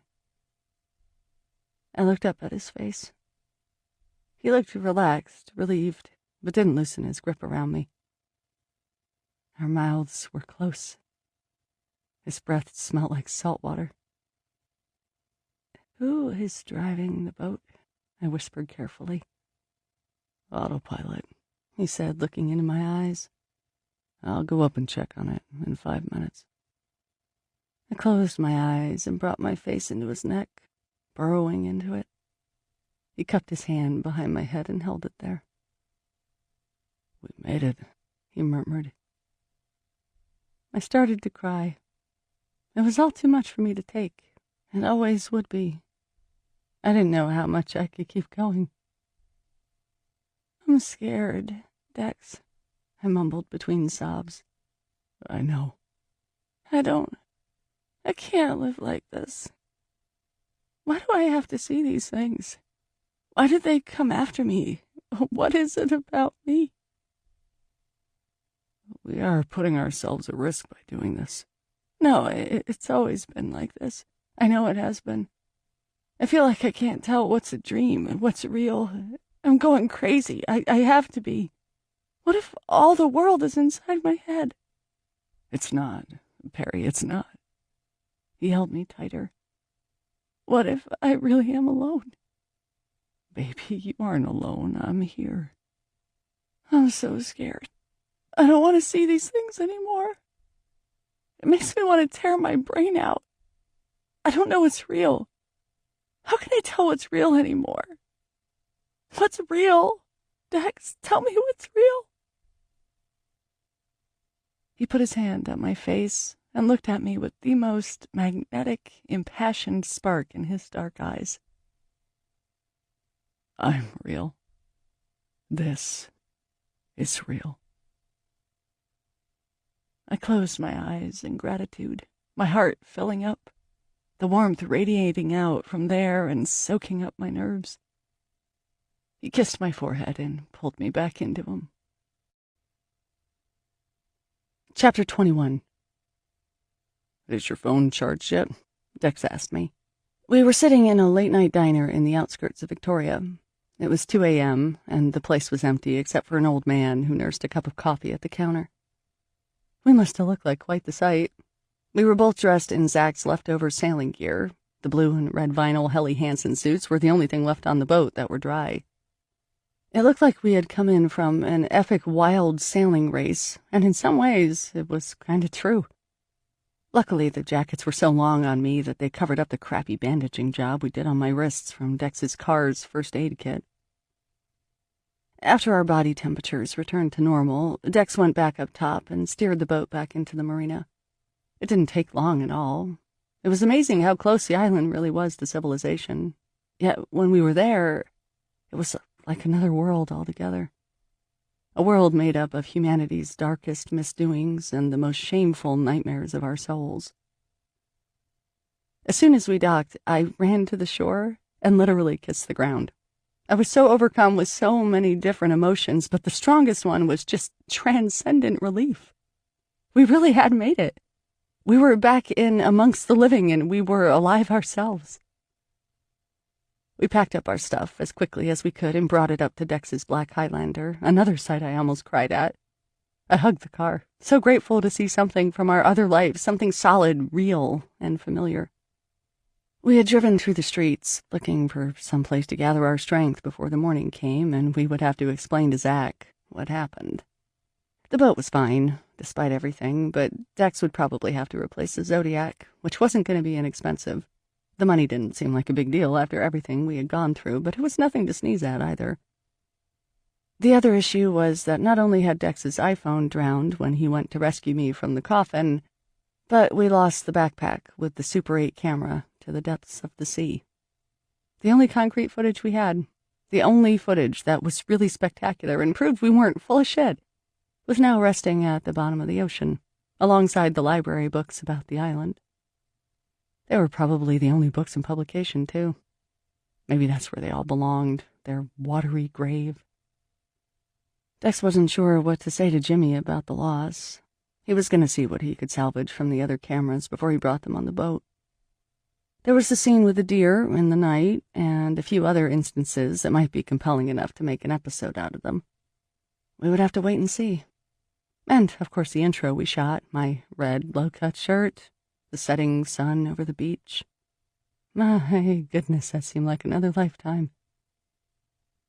I got up from my seat and looked at the iPhone, which was charging at the wall outlet beneath the counter across from us. It was powered, and the texts coming from Ada and my family were coming in one after another. I just didn't have the energy to deal with them. I sat back down and took a sip of my hot peppermint tea. Give it a few minutes. Too many texts coming in. You should tell your parents you're alive, he said. I have a feeling they put an APB out for me. It's the facial hair, I'm telling you. I smiled, even though his beard was taking away the rapist qualities of his mustache. I'm serious, he said, and I could see that he was. They must be worried sick about you. Go call them now. It's 2 a.m. They aren't sleeping. I sighed and unplugged the phone. It had enough juice for a quick call. I went into the women's washroom for privacy and dialed. My dad answered right away. There was a lot of yelling and crying and screaming and sobbing and lecturing.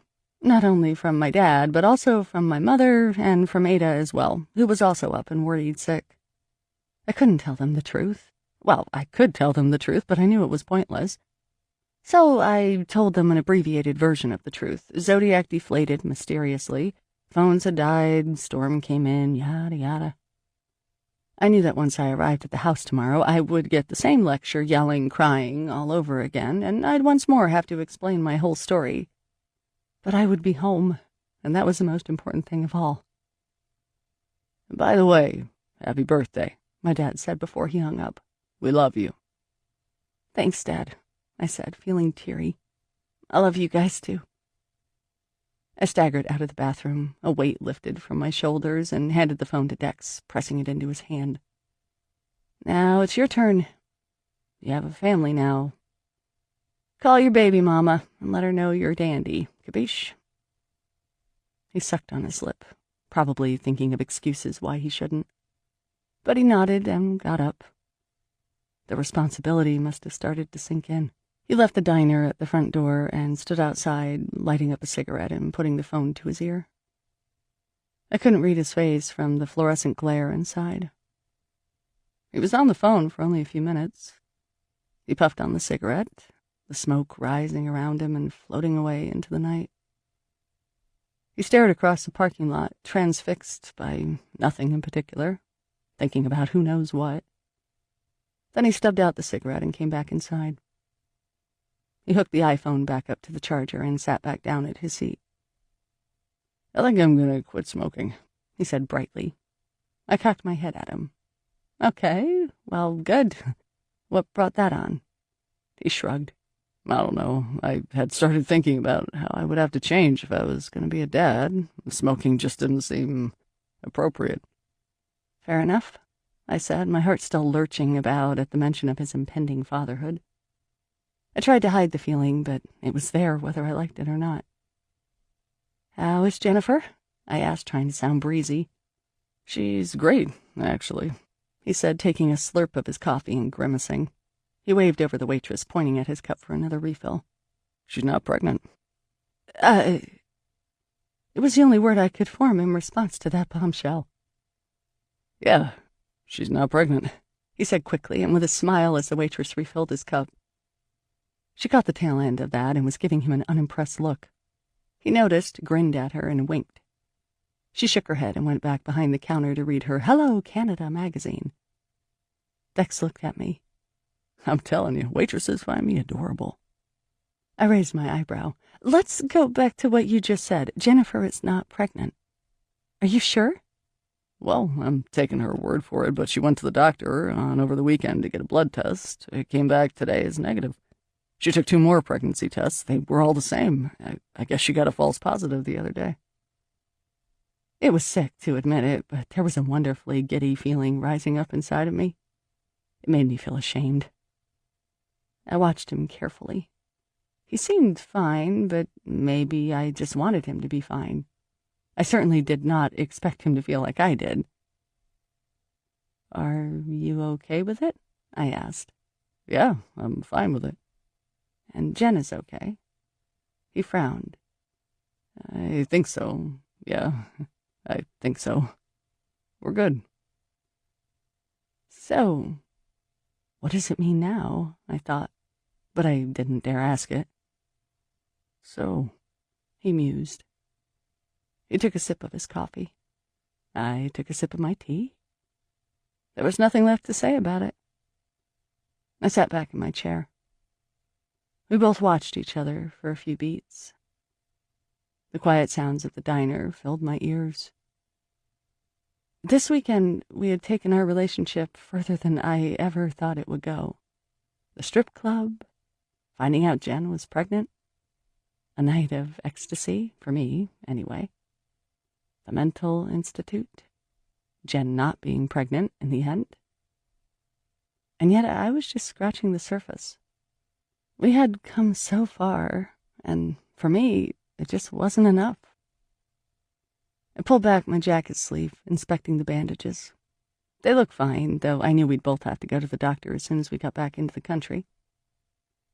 I eyed the anchor silly band on my wrist, happy that the roses hadn't cut it off, and smiled. I looked up at him, hoping he hadn't caught me staring at the band with a sappy and mushy expression on my face. He was resting his chin on his hand and staring out the window. He quickly glanced at me out of the corner of his eye and smiled warmly in return. He saw, and it was okay. We were sitting inside the ferry as it motored its way back to Vancouver, the mainland, and the way home. Dex was chewing Nicorette, more properly than normal, still deciding to honor his decision to quit smoking. We both stared out the salt-stained window at the sea. The morning was clear. The sun's streams of light were twinkling brightly on the calm water. Not a hint of red in the sky. This concludes Dead Sky Morning by Karina Halley, narrated by Joe Raylan. Copyright 2011 by Karina Halley. This unabridged audiobook is published by arrangement with Karina Halley, care of the Waxman Level Literary Agency, and was produced in the year 2017 by Tantor Media, Incorporated, a division of Recorded Books, which holds the copyright thereto. Please visit Tantor.com for more information on our growing library of unabridged audiobooks and to take advantage of special offers. Audible hopes you have enjoyed this program.